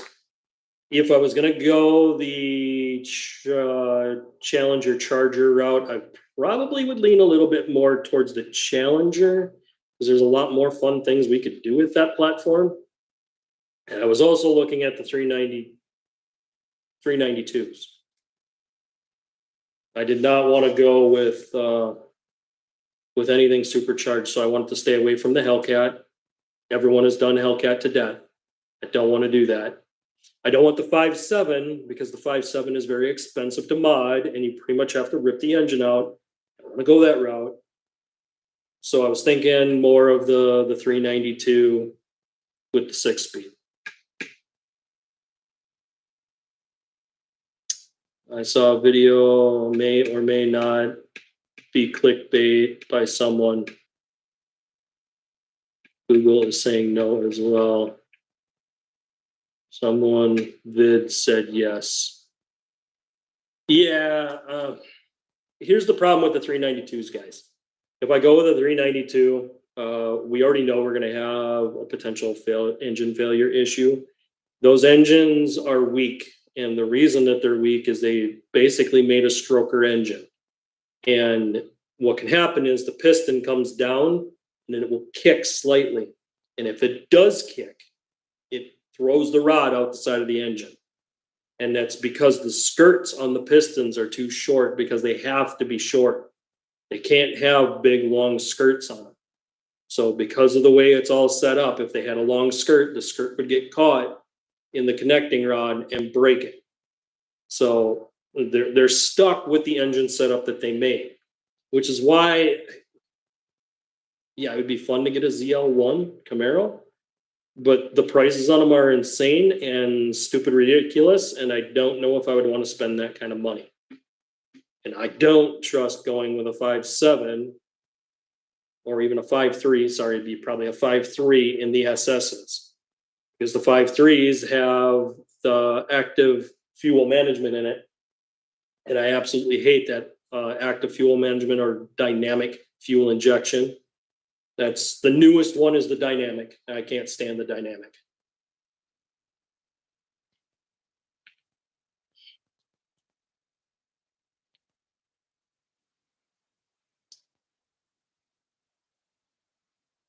I also Googled it up. Challengers only have a manual, have the manual.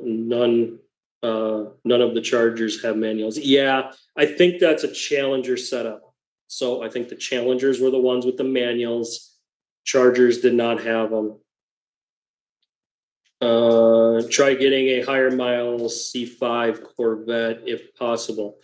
Actually, that was one of my ideas as well. The only problem with the C5 is it's super low to the ground. Trying to get it into my garage and all that. My garage is kind of uphill, and coming into it, it would probably bottom out a Corvette. So I would have to borrow a Corvette, see if it'll fit. And actually, I know where there's an old school one already with a cammed motor and a 4-speed manual. Guys, this thing is a much older Corvette. We're talking 60s, like 64 through 68. It's got a manual in it. It's got a hopped up motor in it. Here's the problem. The color is dirt brown with the ugly puke green interior, meaning if we got it, it'd be getting vinyl wrap to get rid of that color, and it'd be getting a brand new black interior. But I'd need to know that nothing else is really wrong with the car if I went that route. There'd be a lot of cost there. Yeah, there's minimal space between the gap, the wheel well, and the fender. Yeah, it's the Corvettes do have their problems. Now, the nice thing is the older ones are a little bit easier to work on and kind of strip a lot of stuff apart to get access. Firewalls are always a problem on a Corvette. They always will be. Even the new C8s are they're a nightmare to work on. I would never want to work on a C8. Drive it, have fun with it, tear it up, sure. Work on it? Nope. I would not buy that one as a fun one to work on. Actually, if I had it my way and I had an endless budget for a sports car, you guys already know, I'd be looking for a Chevelle SS, the 454 and the 4-speed manual. That's what I would be looking for. Because even if the engine was base model 450 or 454, I could always pull that engine out of a Chevelle real easy. We could strip it down, rebuild it, cam it, put heads on it, put an intake, carburetor, whole 9 yards, do an ignition system. That car would be 100 times more than anything else. What do we got here? Same, I would never work on a CA Corvette. Yep, Jay, I totally agree with you. Jay also says, if I want a sports car, I would need reliable, cheap, fast, and easy to maintain. Yeah, and that's why a lot of the old school guys, especially people like myself, we don't really go for anything newer than the 80s. It's because once you get into late 90s, early 2000s, the body styles changed, engine compartments got more compact, everything was squeezed into a tighter package. Then the late 2000s hit and they started throwing bigger motors in that same package, meaning that it got even tighter, even harder to work on, more specialty tools. If you wanted to strip a motor down, there was times you either had to pull the chassis off. Yeah, what they're doing to 80s Buick Grand National, super easy to work on. I mean, the Grand Nationals had six-cylinder turbos. There was plenty of room in those. Even the V8 model, just the any of the Buick stuff, or even Cutlass. So yeah, if you had a Cutlass, those would have been fairly easy to work on. The wheel liners were sometimes plastic, so they were real easy to pull plastic wheel liners out. You'd have full access to the side of the motor. Super simple to work on. Super simple. Yeah. I would say, like I said, once you get into that late 90s, we're talking the Camaros, the Mustangs, the anything from that more aerodynamic body style. Once they started going more aerodynamic and smaller, tighter packages, they just became so much harder to work on.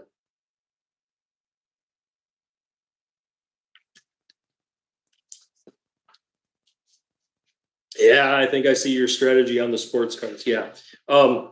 Like I said, if I had my way, I could find exactly what I wanted in the package and the price was right, I wouldn't have a problem dumping the Toyota for a sports car. And that was kind of my line of thinking. Because right now that Toyota's worth about 30, to be honest with you.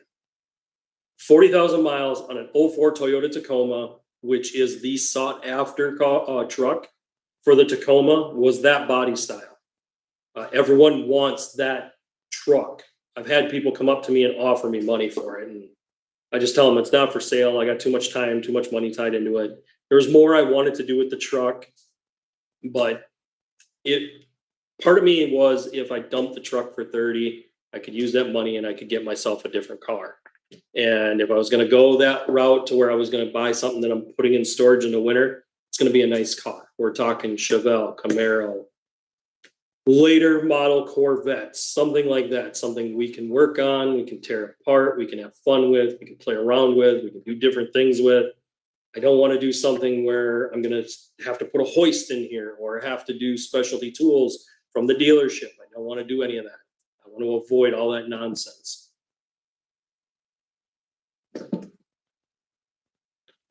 Let me put it this way. I'd rather get a Chevelle SS 70s, the quad headlights.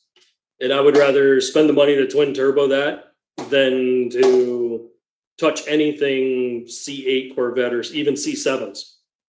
I would not want to mod a C7 Corvette. It's too hard to work on. You literally have to have a hoist, drop the engine out the bottom to start doing anything to that engine internally. If you want to do anything internal, you got to drop it out the bottom. If it has the dynamic fuel injection in it, you already have to drop it because you have to pull that out of it. And you're going to need HP tuners to retune and remap your entire system. Let me back this off, get the ramps down, and then we're going to transition into the news, guys.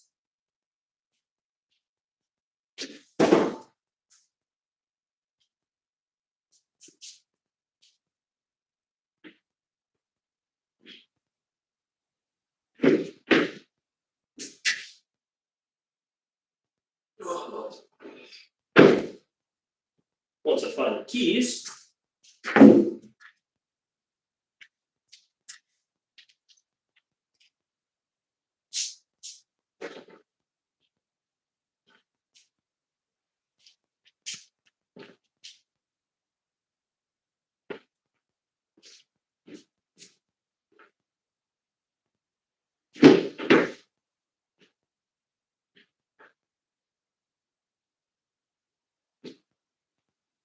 God, I was getting that about these cars.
Okay. How is the sound right now, guys? Can you hear me pretty well over the car running? Give me ones if my sound is good for you guys.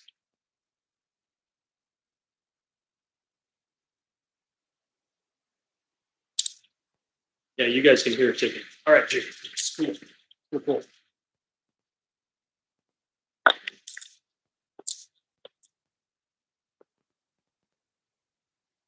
So yeah, guys, some of this is I'm testing a lot of new setups here.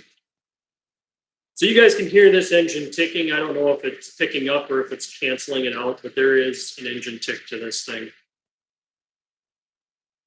We've even thought about getting rid of this and getting the wife like a Jeep Wrangler instead. Two-door Jeep Wrangler is what she really wants. We might choose to go that route. Any problems these days. I'm going to talk about that in the news. That's coming up, guys. We got the news here in just a little bit. This is why I don't drive a Kia. Yeah, Kias have had a ton of problems, guys. You guys can hear that. If you guys can't hear that ticking, that's crazy, man.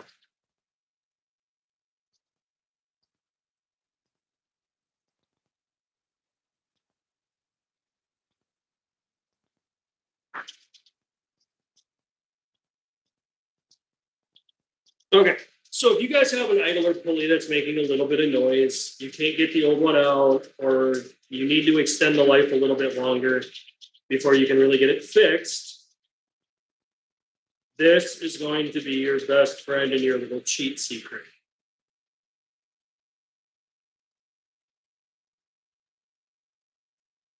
Yeah, Jay, I can't do the ticking noise either. It's driving me insane. I mean, it isn't bad. When it warms up, the tick goes away. But there's no secondary air pump on this. If there was a secondary air pump, I would automatically assume that the air pump was not doing its job, but there's no secondary air pump. So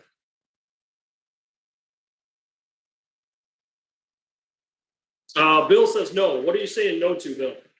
This? The little cheat? Or are you saying no to the ticking Kia behind me?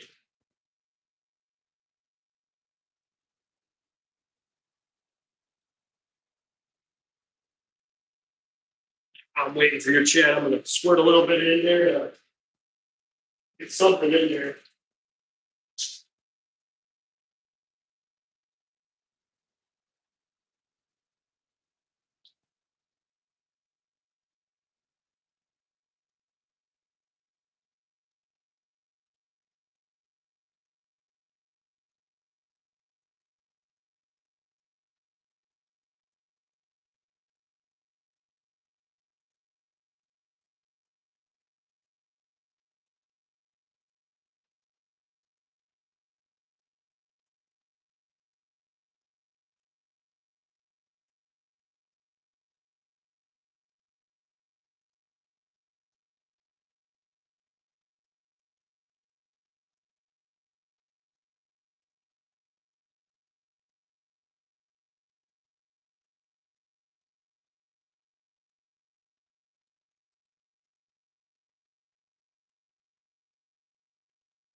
It only took a little bit.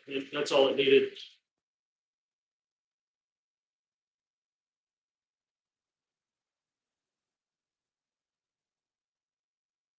I mean, if I hear the ticking noise from my old car, it would be reasonable, but a 3-year-old car. Yeah, this is a 5-year-old car, and it sounds like the engine's about ready to grenade in it. When you first fire it up when it's cold, it tick, tick, tick, tick, tick. I mean, now that it's warmed up, I'm not hearing it. It's only when it's cold. Which would tell me usually it's the piston liners because they use an all aluminum block. What's happening is the cylinder, the sleeves are cavitating inside the block, and that's what you're hearing. So until the sleeves get warm and expand, it's making noise. It's a common problem with semis too. Oftentimes they have to pull the heads off, remachine the blocks for the sleeves, or even shave them down farther and put shims in it so that the sleeves sit up higher. That way the sleeves can't cavitate in there. If that's what's happening, this engine ain't gonna last 100,000. We got a warranty on it to 200, and we might dump it before that. Bill, Kia problems. Yeah. The wife wanted an affordable car. She wanted to buy brand new, so there wasn't no more problems with it. I didn't argue that fact with her. But yeah, this has been a nightmare. I think we would go with a Jeep that I could work on and go that route. And just get her, like a Jeep Wrangler with the 3.6 liter in it, or even the 2.0 in that one. I think the 2.0 would probably be a better engine. I think the 3.6 has a bunch of problems, especially oil problems. They have a nasty oil cooler that sits down inside the engine on the 3.6 Pentastars, and that oil cooler fails, and then it screws up the engine.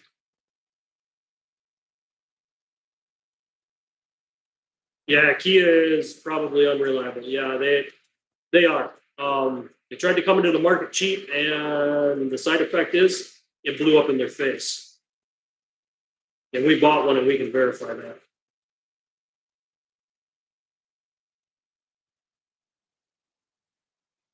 Yeah, Tundra's got about the same issue.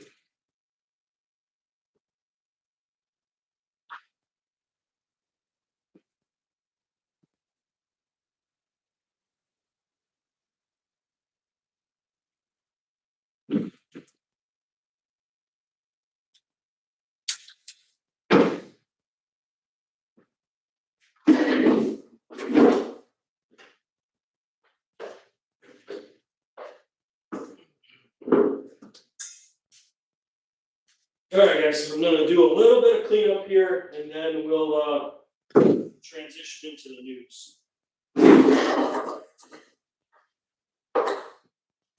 Don't even need to put these away. These got to go back here. Malibu. I got to drive Malibu steel back up on the ramps here today.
Oh, yeah, the fun part of doing repairs, guys, and you start emptying your toolbox, and next thing you know, you got about 3 hours of putting tools away just for a simple job. That's about what this turned into. I'm just glad we caught it before it turned into a ridiculously insane repair that probably should have never happened.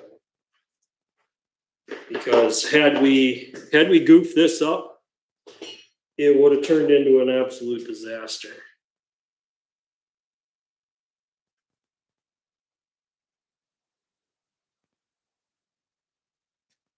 All right, we got 6 of you in here.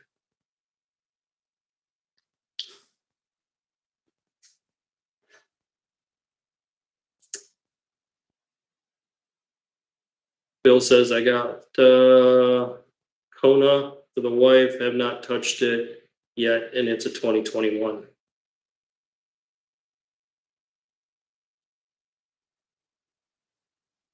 Yeah, I mean, new cars we shouldn't have to touch them before probably 10 years, but things are getting made so cheaply, and I'll get into that here in just a little bit once we start cracking the news open. And I'll do a screen share for you guys on that. I know people with whom own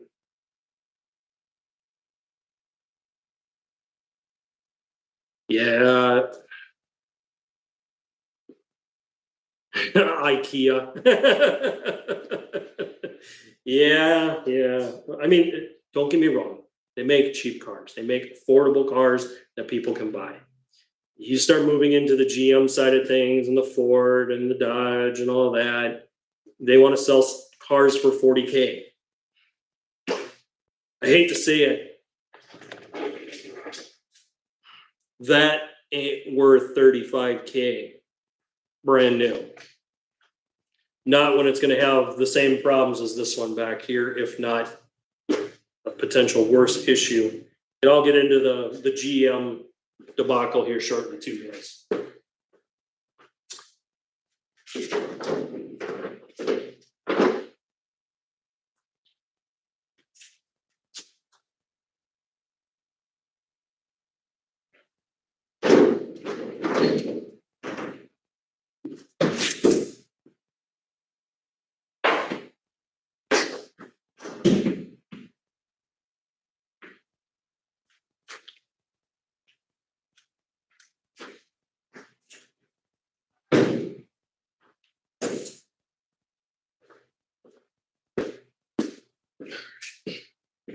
A few more things to put away, and then we'll start cracking into the news. Again, how many we got in here, guys? Hit that like button, hit the subscribe. Help us build this channel this year. We're trying to bring out merch for you guys and do a bunch of extra stuff. So, if you guys want to support the channel, become members. Our members will get special drops. They will know videos ahead of time.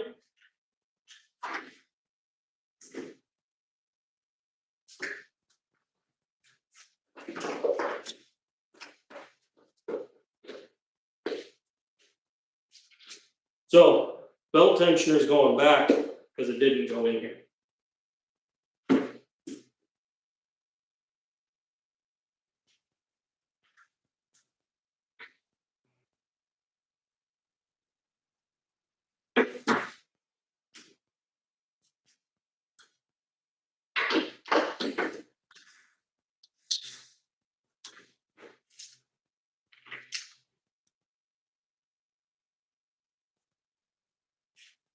All right.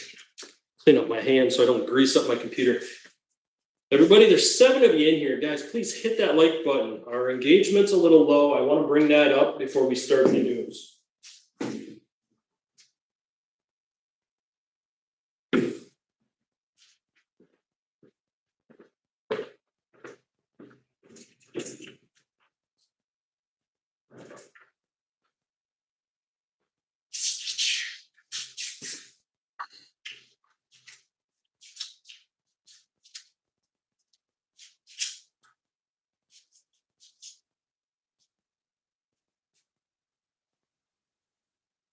All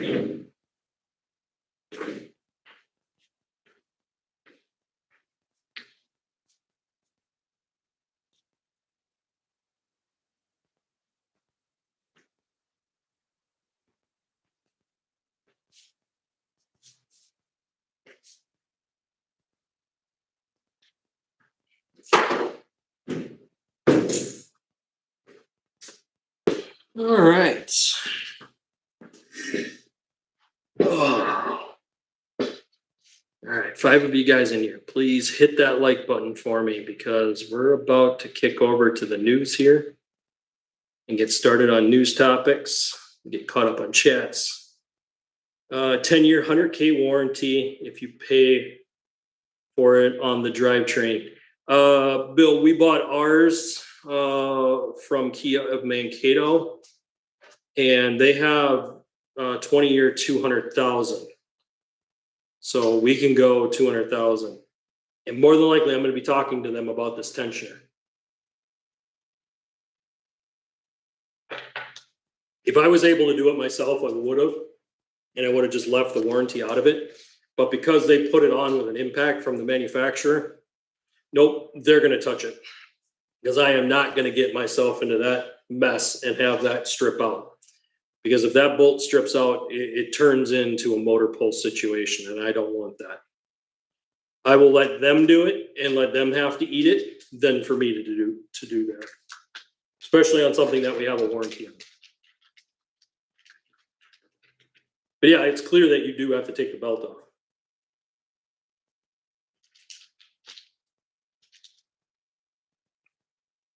All right, guys, we got 5 of you in here, 1 like. I need you guys to hit that like button for me before we start the news.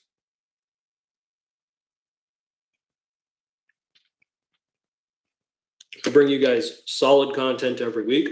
I research every topic that I do. I take a lot of time away from my family to be on here. I don't ask for super chats. I ask for likes and subscribes.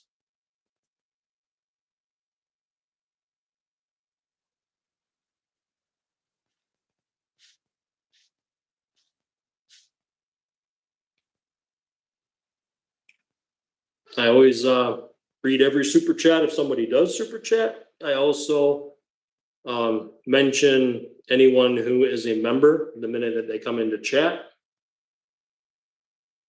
Kind of a member perk thing. I also shout out all of my mods every week. So anytime a mod's in, I always make sure that you guys know that the mods are in.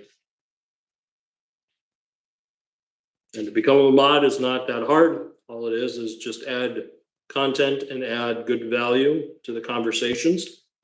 And if you show that you have some knowledge and that you know a little bit about cars, I mod you up. You can ask Jay, you can ask Bill.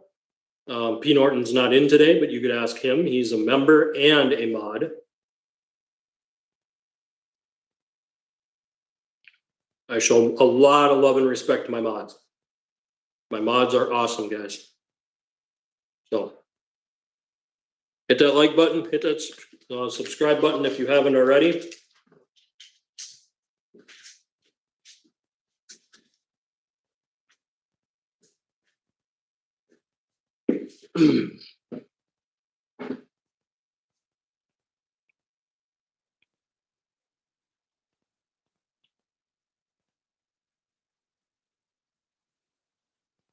All right, let's get cracking into the news.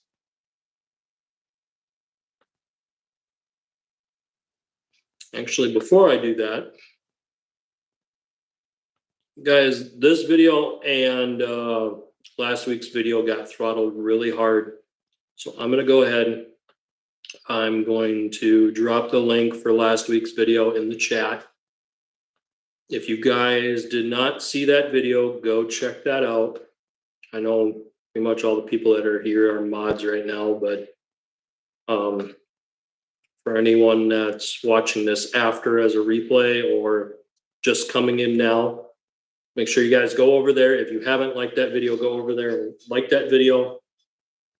Let it play in the background so it gets views. What really helps grow the channel is likes and the length of viewership. That's what helps us grow.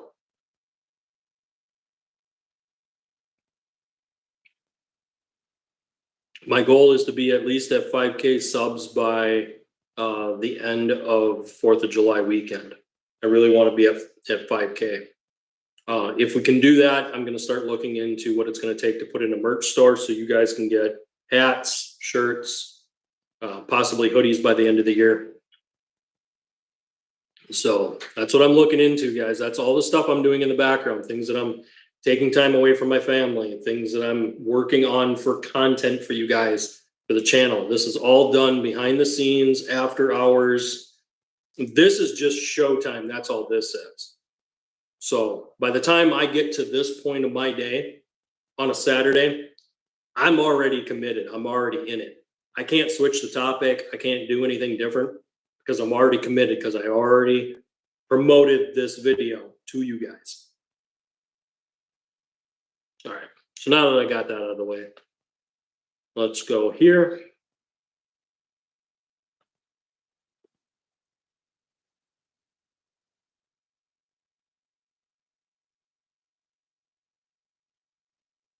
All right. So I'm going to go share screen.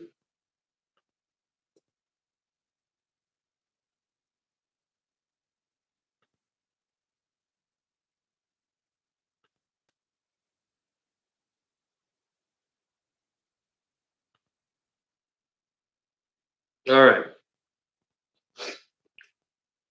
So you guys can see down there. You guys can see on your screen now. These are the 3 most recent topics. These were posted on the 9th, which would have been yesterday.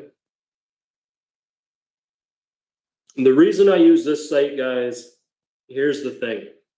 I'll tell you right now. They are more left-leaning when it comes to the automotive world. They promote EVs. They promote hybrid technologies. And they don't speak very highly of ICE engines. The reason I check these people out first, though, and here's to be perfectly honest with you. The reason I check them out is because you can see what the market's doing based on what they say. If they tell you that EVs are in a boom, then they're in a boom. If all of a sudden they start talking about weird things and not mentioning the EV stuff, then there's something negative going on in the news. And this happens from time to time. But I watch what these guys do more than anyone. And the reason why is then we can get, you know, a topic on what's going on here. Try scrolling this page once and see if it continues for you guys.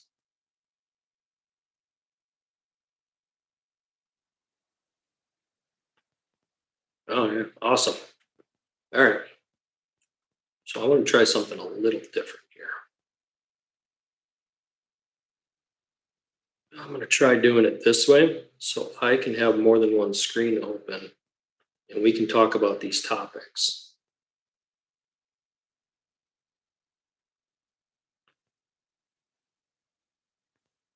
Okay, so now that I got that, let me go here and open a new one.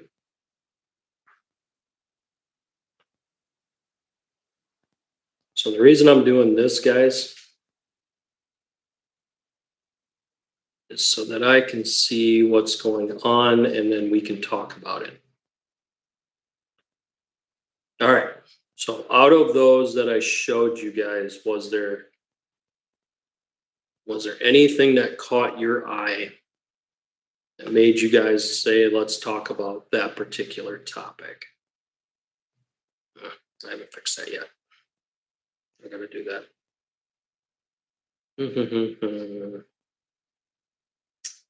So I'm just gonna do it this way. I'll just flip back and forth for today. I'll load it up different next week for you guys. Okay. All right. So was there anything that, like, what are you guys seeing off of what I showed you right here? We can break down any of these topics. First ride in the Mercedes-Benz drive assist. pro drivers, nearly autonomous capability. For me, this one is an absolute no-no. Cars that can drive themselves means it takes any liability out of the driver's hands because the driver is no longer in control of the car. What's going to happen is insurance rates are going to go through the roof based on how the AI programs and the car companies set up their system. Also, the people that don't have the money to pay for all of this new technology, when they hit one of these cars or one of these cars hit them, they're going to be eating the cost. And these are the things that people don't pay attention to. These are the things that people glaze over. They don't focus on at all. You know, these are the bigger problems. And the more we talk about it, the more we discuss and bring these up in conversations, the more we can kind of head this stuff off at the pass, because we don't want to see this kind of technology get released and be put out there and then have problems with it down the road. They've already gutted the muscle car, sports car industry. It isn't what it was, and it never will be. They've already taken the ability to take basic cars and do something fun and cool with them. They've already gutted the industry.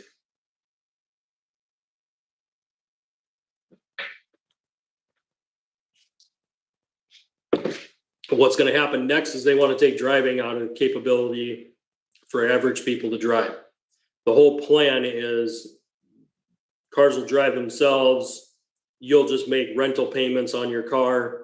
You won't actually own a car any longer. That's where this whole system's going. So the chances of you having stability or having something that you can rely on, something you can work on, those days have been vanishing for the last 10, 15 years.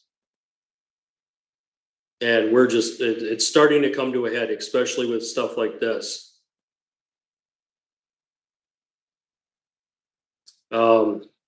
As far as the new Cherokee SUV, what's powering that, I can tell you it's nothing new. It's nothing different than what we've already talked about. Some of it is it's going to be EV powers, and a lot of it's going to be small engines, you know, usually a turbocharged small 4-cylinder engine. That's the route that they're going to go. You know, and this is another reason right here of why I say the car at the bottom blue, the Lexus here. This is why I watch these guys right here. So I pay attention to what they're saying because they're trying to push the hybrids. And they're trying to say, well, here's one that went 1 million miles. And that's their push. That's their drive to get you to buy one. What they don't tell you is all the hidden costs. Just because this one made it 1 million doesn't mean that all of them are going to make them 1 million. And the other thing is I want to know how many miles how much maintenance was done to that car in that time. Was all the maintenance done properly? Because Lexuses do require a lot of maintenance. So was that maintenance done or was it not? My computer definitely does not like me screen sharing. That's all right. Teach me to keep my news section a little shorter. So the one I do want to get into you with, guys, here, there's 2 of them here. We'll talk about the rise in price on the Ford. Again, they promote EVs, so here they're promoting the EV game with the Nissan Leaf ripoff from Mitsubishi. This is basically meant to drive at the EV market, and honestly, people don't really care. Let me get into this a little bit. So here, I'll stop screen sharing for a second here. So everyone was freaking out about Teslas and when the Tesla whole ban thing happened and what happened there. Here's the thing. The people that were buying those cars were the ones shelling out the money for the EVs. When he did what he did, he upset their social dynamic. And when he upset their social dynamic, they started rebelling against him. Unfortunately, the people that are doing that kind of stuff, When they virtue signal, they also virtue signal really hard in the other direction, meaning that there was a negative pushback. That negative pushback turned into them vandalizing Tesla dealerships. The problem is when he went into the government and started exposing some of that corruption, he opened the floodgates to all the negative attention that was going to be pushed on him by the people that were above him. They caused all the other stuff to happen down below. The only reason I bring this up is this is news related because it affected a dealership. Maybe not one I would have normally bought a car from, but still, it still affected a car dealership. And the reason that there was such a massive downturn in that, and guys, here's something I was going to show you.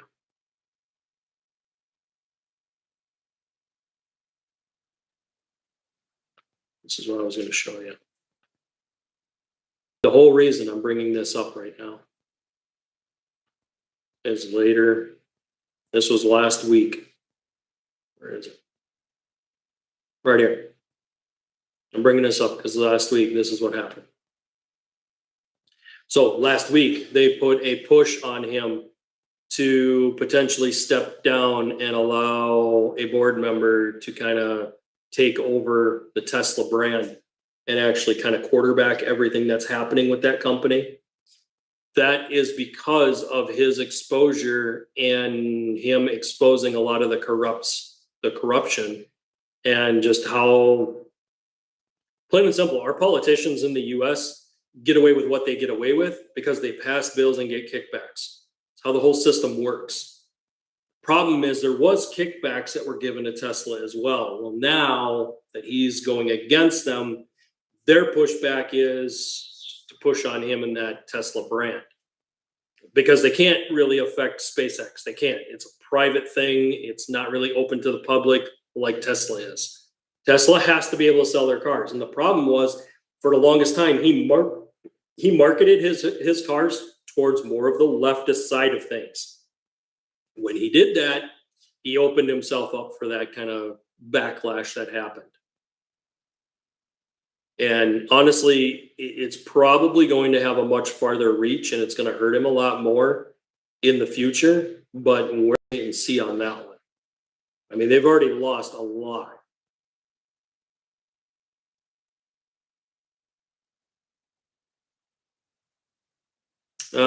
I guess here's something. This came out 2 days ago. The Ram 1500 Express is going to come back starting at $44K. In my mind, it's if they're still going to run the EV motor, it's a bad bet all the way around. And we can go ahead and click into this one, I guess, and we can see what they're saying about this. So, yeah, I mean, they're trying to keep the average price of trucks around the between 30 and 40K. That's where the truck manufacturers like to keep their price. And they don't want to go below 30 because they don't make enough money at it. All right, so here we're getting to some options. We got the twin turbo Huracan motor, which is an inline 6, producing 420 horsepower. They're probably not going to have an EV package here, guys, because the EV package is going to push this truck way over the price limit. So what I'm seeing now is, they give you the breakdown over here of the quad cab, crew cab, and the perspective, whether it's 4-wheel drive or 2-wheel drive. That's some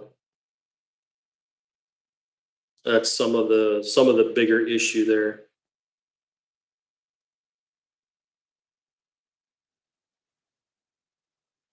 Just checking something on my computer. You gotta love when you get a performance warning because you're overheating your computer. But yeah, it looks like they're only going to offer that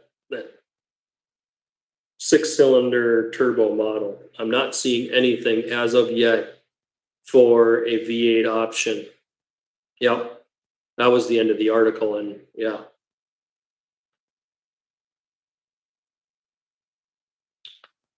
So yeah, that's pretty sad. Oh, I was going to talk about the Mavericks and why they're tariffing the Mavericks. Okay.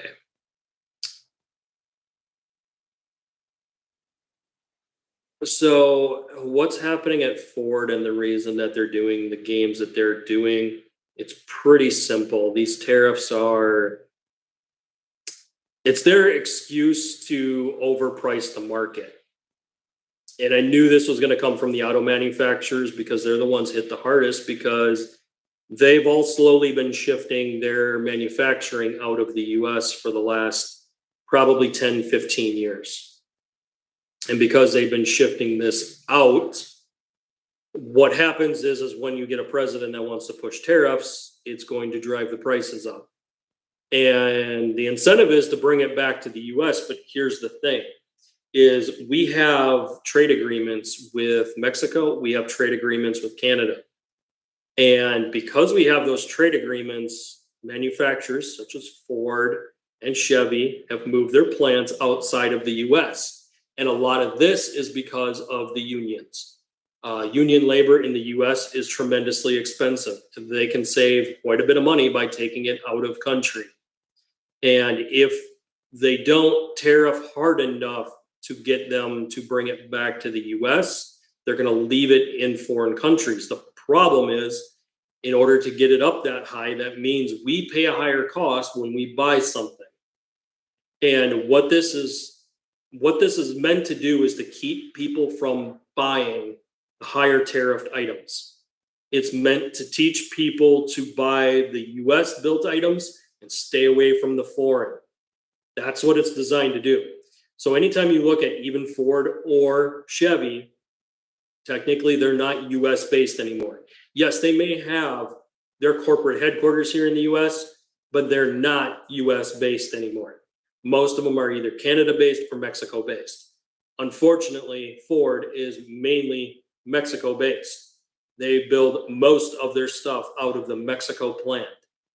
That Mexico plant is the one that's producing a lot of the smaller Ford stuff that you guys see now. So Explorers, Mavericks, Rangers, Broncos are usually coming out of that area. Now the Super Duties are the exception. They built a Super Duty plant in California.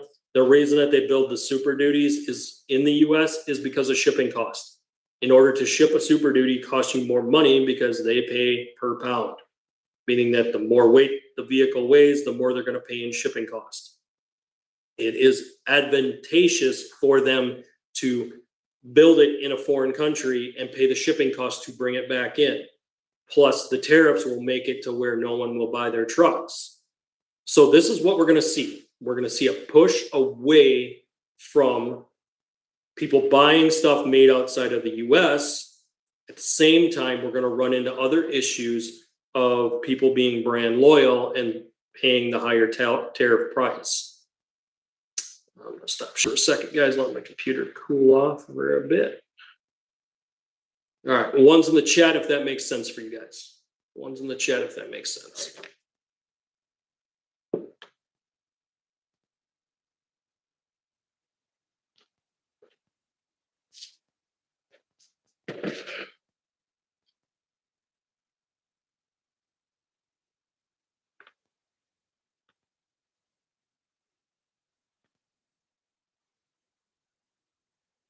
Oh, I crashed my chat. Bill, Jay, are you guys still in here?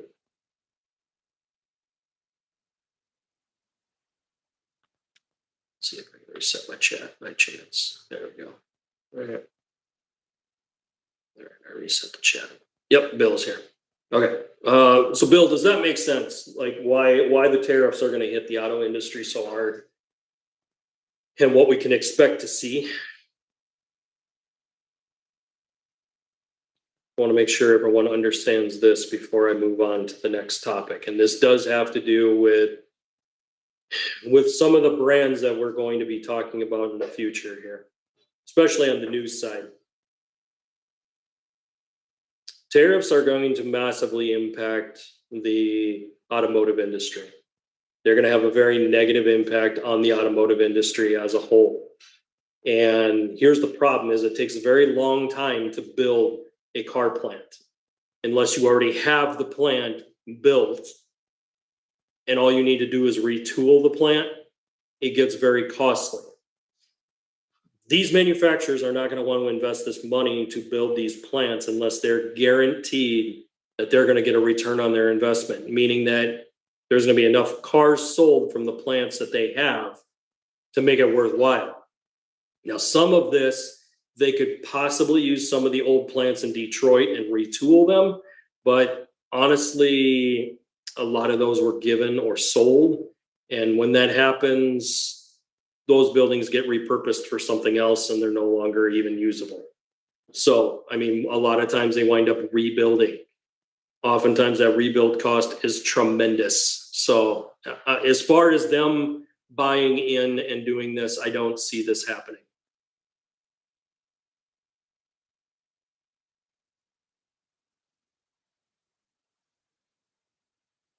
Correct, Bill. They don't want to pay the union wages. The only time that they'll build the plant is when they know that the cost is going to hurt them too much to build it outside of the US and then pay to ship it back in with the tariffs. Super duties would be a prime example of that. The weight of the vehicle plus shipping cost plus tariff makes it to where no one would buy a super duty if that was the case. That's why you see a lot of the heavier truck stuff is still built in the US. It's because of the shipping cost. It's just too high. But yeah, Bill, I totally agree. They're going to fight this tariff war as long as they can. And if they have to have a 10% tariff get tacked on top of their product, they're going to. What most people don't know is average vehicles like this are built for less than, I want to say $12,000. Total build cost for a manufacturer for that car is $12,000 to $15,000. They will turn around and sell it for $30,000. Now, out of that $30,000, they have to make profit, they have to pay wages, they have to pay everything. So the $12,000 to $15,000 is just the cost of the parts to build that car. That's not the labor union cut, that's not the dealerships, that's no one. If dealerships can't make at least $5,000 on each car, they go bankrupt. They have to make about $5,000 on every car they touch. That's a secret that most people don't know in the industry. They obviously can't do it on used cars.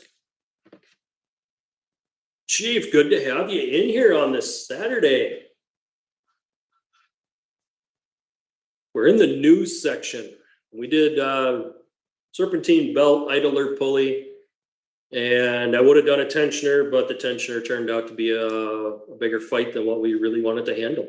So chose to back off from that.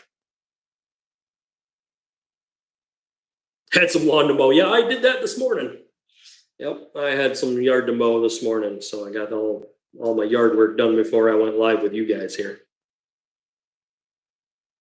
But yeah, that's the issue, guys, with the tariffs. So the tariffs they're going to push cost higher because people are going to have to buy these vehicles. Now, here's where the caveat comes in.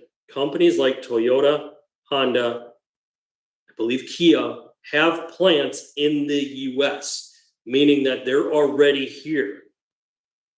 So those are the ones you're going to watch to see if they decide to tariff you. Because if they tariff you, then you know that there's some scamming going on. And honestly, I'm willing to bet it's going to happen. It really is.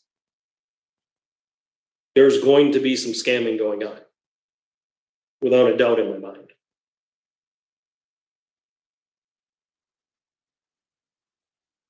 Some of these manufacturers are going to get away with things that they shouldn't be getting away with, but they're going to do it anyway.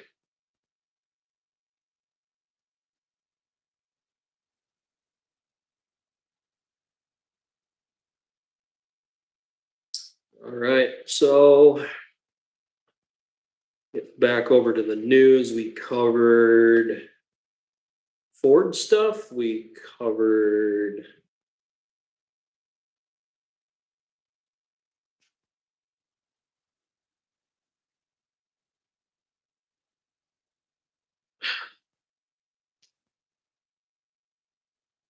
seriously. All right, I'll share this one, guys.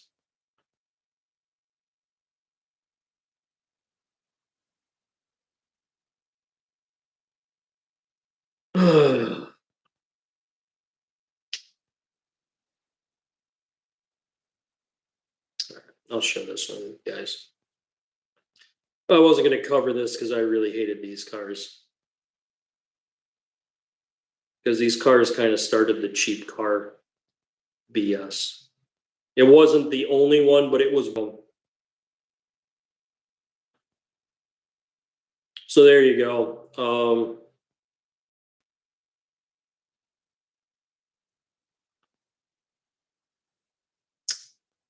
They're trying to make EVs. They're also trying to make cheap car comebacks like the Yugo. The Yugo was one of the cheapest POS cars I've pretty much ever seen. And I mean, they're just, yeah, they're going to try to compete with the Nissan Leaf. They want to be a low buck car with some modern. They're going to try to beat the EV stigmata of being expensive. We've all heard this program before. Dodge and Stellantis tried doing this BS and it did not work.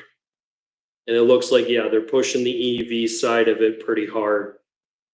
That's why I pay attention to this webpage, guys, because you get to see what these manufacturers are doing, because they're coming at it from a different angle. It's not one I agree with at all, but it gives me an idea on where the market's heading. So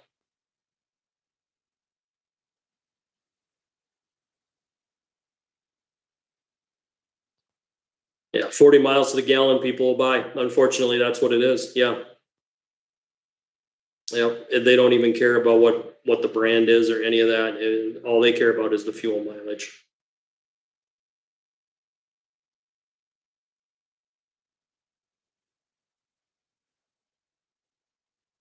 On the EV, when someone gets fried from the high voltage, I think it will be a different story.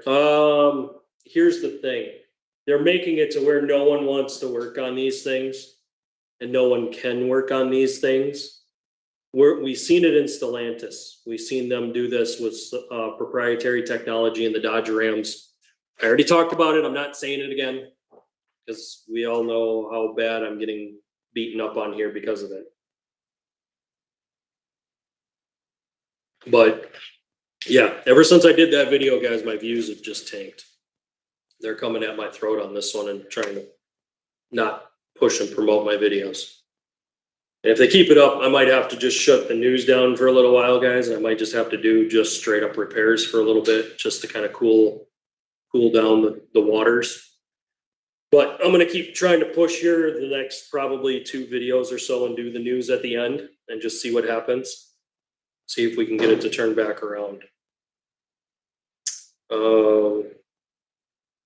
Yeah, I mean, honestly, you can't even touch this stuff unless you know high voltage. I mean, anyone who gets fried from this are probably cutting into something that they're not supposed to, or they don't understand how to disable the system. So that's going to be some of the issue.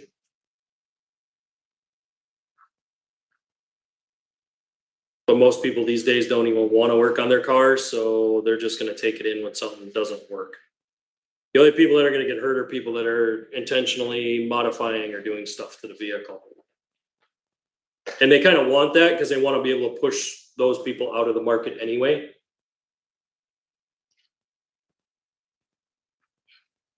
Ford had an Eco small car. Yeah, they do. They all kind of had one of those at that point. Ford had the Pinto way back in the day. They had the Escort. Those were all of Ford's small ones. Chevy went with the Chevette, was one of their small cars. And then it went into the Cavalier. Cavalier really kind of pushed their small car market.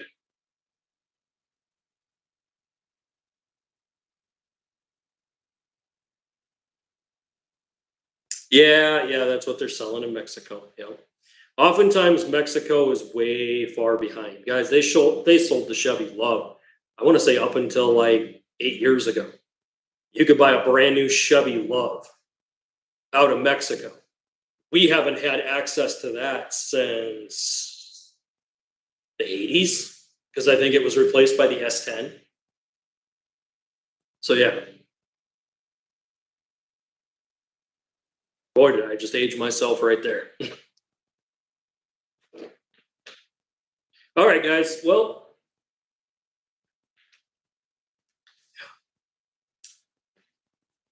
I think that's about it for the news, guys. Double check the news real quick, and then we'll do a final wrap up here. Yeah, nobody really cares that Tesla Y is getting a new facelift. To be honest with you, this is just them trying to turn around the company after the whole Elon stuff. We all knew this was going to happen. That's not a big surprise at all.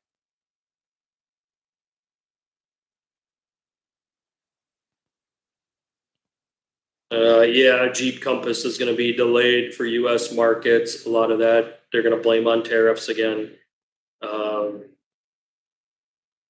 How the tariffs are going to affect U.S. car buyers. I mean, this is all what it's coming down to.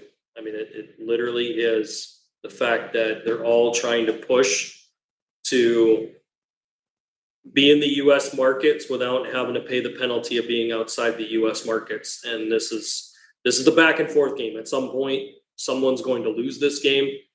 I don't know if it's going to be the consumer, if it's going to be the manufacturers, or if it's going to be the government.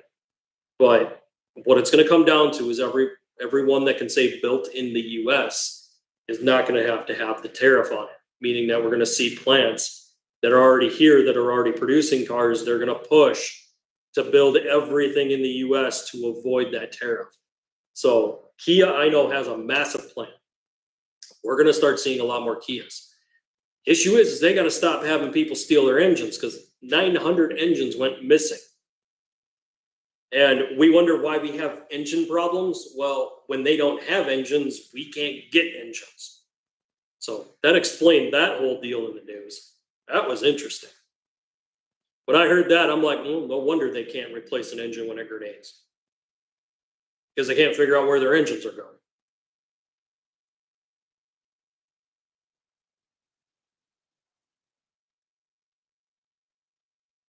Bill says, I worked for the power company when it came to high voltage,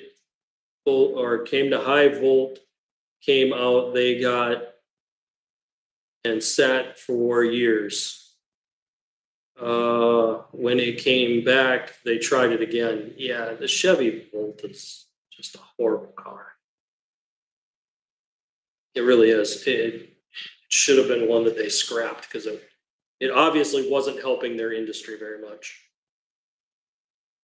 You can bet that it'll be on the customer. Yeah, more than likely. The tariffs are always going to hit the customers. And the only reason he was willing to do this was to force the hand of other countries to start dialing back their tariffs on our products. Meaning they wanted to sell in our market and not have to pay a tariff. But when we took stuff to their market, they either blocked us or didn't allow us to sell at all. And how does that affect the auto industry? Well, some parts are made here in the US, some are not. So when parts are not made in the US and they're having to bring them in, there's going to be that tariff on them. So that raises the price for us. Vice versa, if we can't make and sell car parts and send them out to the rest of the world, that affects us as well because we can't make money in those markets. So we won't sell in those markets. That's what it comes down to. You'll only sell in the market that you can make money in. You're not going to sell in a market that you're going to take a loss in. You won't do it. And that was his reasoning behind the tariffs, was to force everyone to the table and say, all right, if you guys can't play fair and treat us right, we're the world currency. So if you're going to try to backstab us and rob every penny we have, then we need to kick you out of our markets. That's all this whole thing was. The whole thing. It was just to get people to stop pressuring the US and trying to steal every dollar they could out of our markets. That's all it was. Most of our companies have left the US. It's going to take a long time to rebuild those markets. And he knows that. But his goal was to push the other countries to dial it back. Will it work? Only time will tell, but if they stay on the same path that they're on, it may not work, because we're not able to turn around and make enough products here in the US to be able to keep things US based. And that takes time. But if he's opening up markets that were not available to us for us to sell our products, that will bring more revenue back in. Meaning then at that point, he can evaluate where some of the tariffs are and where people are getting out of control on the tariffs. And he can crack down on those markets and lift some of the tariffs on those items. So that's what I'm hoping he does with the auto industry. And there's already been talks. There's already been some new stuff that's dropped. I'm expecting next week we're going to hear about him releasing the tariffs on the auto industry for an extended period of time. Meaning he's going to alleviate any incoming tariffs on auto stuff. There was something that was dropped on Friday that I heard from a different news source that he's already looking at doing this. So if he does that, that'll help the auto industry kind of not get out of control. The problem is, are the dealerships and the manufacturers still going to try to take advantage of that system? I'm thinking they will.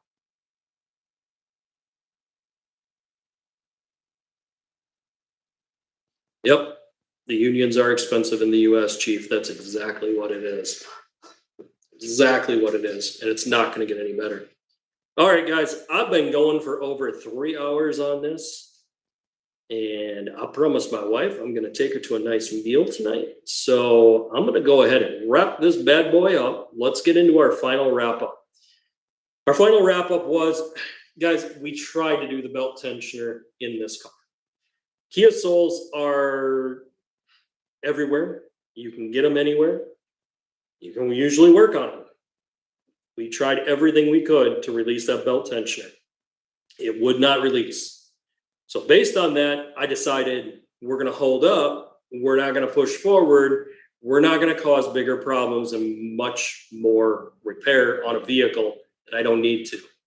The belt tensioner still works. It isn't that it failed. It's showing signs of wear. So I was trying to head this off at the pass, get ahead of the problem, put a new tensioner in it with a new belt and a new idler pulley. In the end, we were only able to do the idler pulley and the belt. The belt tensioner will have to go to Kia. They're going to handle getting that loose, because what happened was the manufacturer put it on with an impact. When you put torque head bolts on with an impact, you're obviously going to have problems getting them off. That's exactly what we had. That was the exact situation. We got that all done. We got it all put back together, and we've transitioned into the news. And for the most part, guys, I do like this new setup. We're going to try to work with this and push forward. Hopefully the views really do turn around. I need to figure out why I'm getting kind of sniped in my view column here. And maybe it's because there's a lot of people live streaming during this time. I'm going to have to evaluate all of that. But I will go with that for today, guys. It was awesome having all of you guys in here. I know this was a smaller one, but we're going to work on building this up for the future. Hopefully we can get more subscribers and get everything rolling. I would love to bring you guys the merch store. So we got to get it going. We got to build it up. If you guys, any of my mods, if you guys want to share this content, please do. It helps us build the channel. The more reach we can get, the sooner I can put in a merch store. So I really want to hit 5K by 4th of July. That's one target I have. So hopefully we get there. Yep, share, like, subscribes. If you guys tell anyone outside of your daily lives, you know, let them know about the channel. Next week, let's get on to next week's topic. As much as I want to bring you guys the Cash for Clunkers episode, I cannot right now with my viewership. If I do, I'm going to grenade my channel and it's just going to crater this channel. I cannot bring you the Cash for Clunkers video. Not yet. I will do it later on once we've kind of rebounded and things are looking good and we're headed in the right direction again. But until then, I have to put that on pause. So what we're going to focus on is getting the front bumper on Malibu steel. We're close, guys. We got it back on the ground. We got the tires on. We got everything torqued up. Only thing missing here is that front bumper. And once we get the front bumper done, we will be in a lot better shape to get this car on the road. That's my goal. I want to start driving this car this summer. This car has AC that works. Really like to drive this over everything else. So that's my goal, is to get that one done so that I can start driving that. We got a lot coming on Crimson Vortec. This thing ran into a bunch of problems. One of them I had to do an emergency repair, so I'm going to deconstruct that repair for you guys so you guys can see everything I did there. I've got plenty of pictures that I'll be able to do screen share with you guys on it, and we can kind of screen share those repairs so that you guys can see exactly what's going on. Plus, I'll probably pull the intake back off, the air intake, because I'm going to do a little bit of a mod to that when we do that video. But we've got a lot coming up, guys, so don't worry. There's plenty of content to come. I don't have any shortage of content. I really don't. There's enough here that I really don't even need to buy anything else for quite a while as far as parts or anything, and that's good. I really don't need to do that.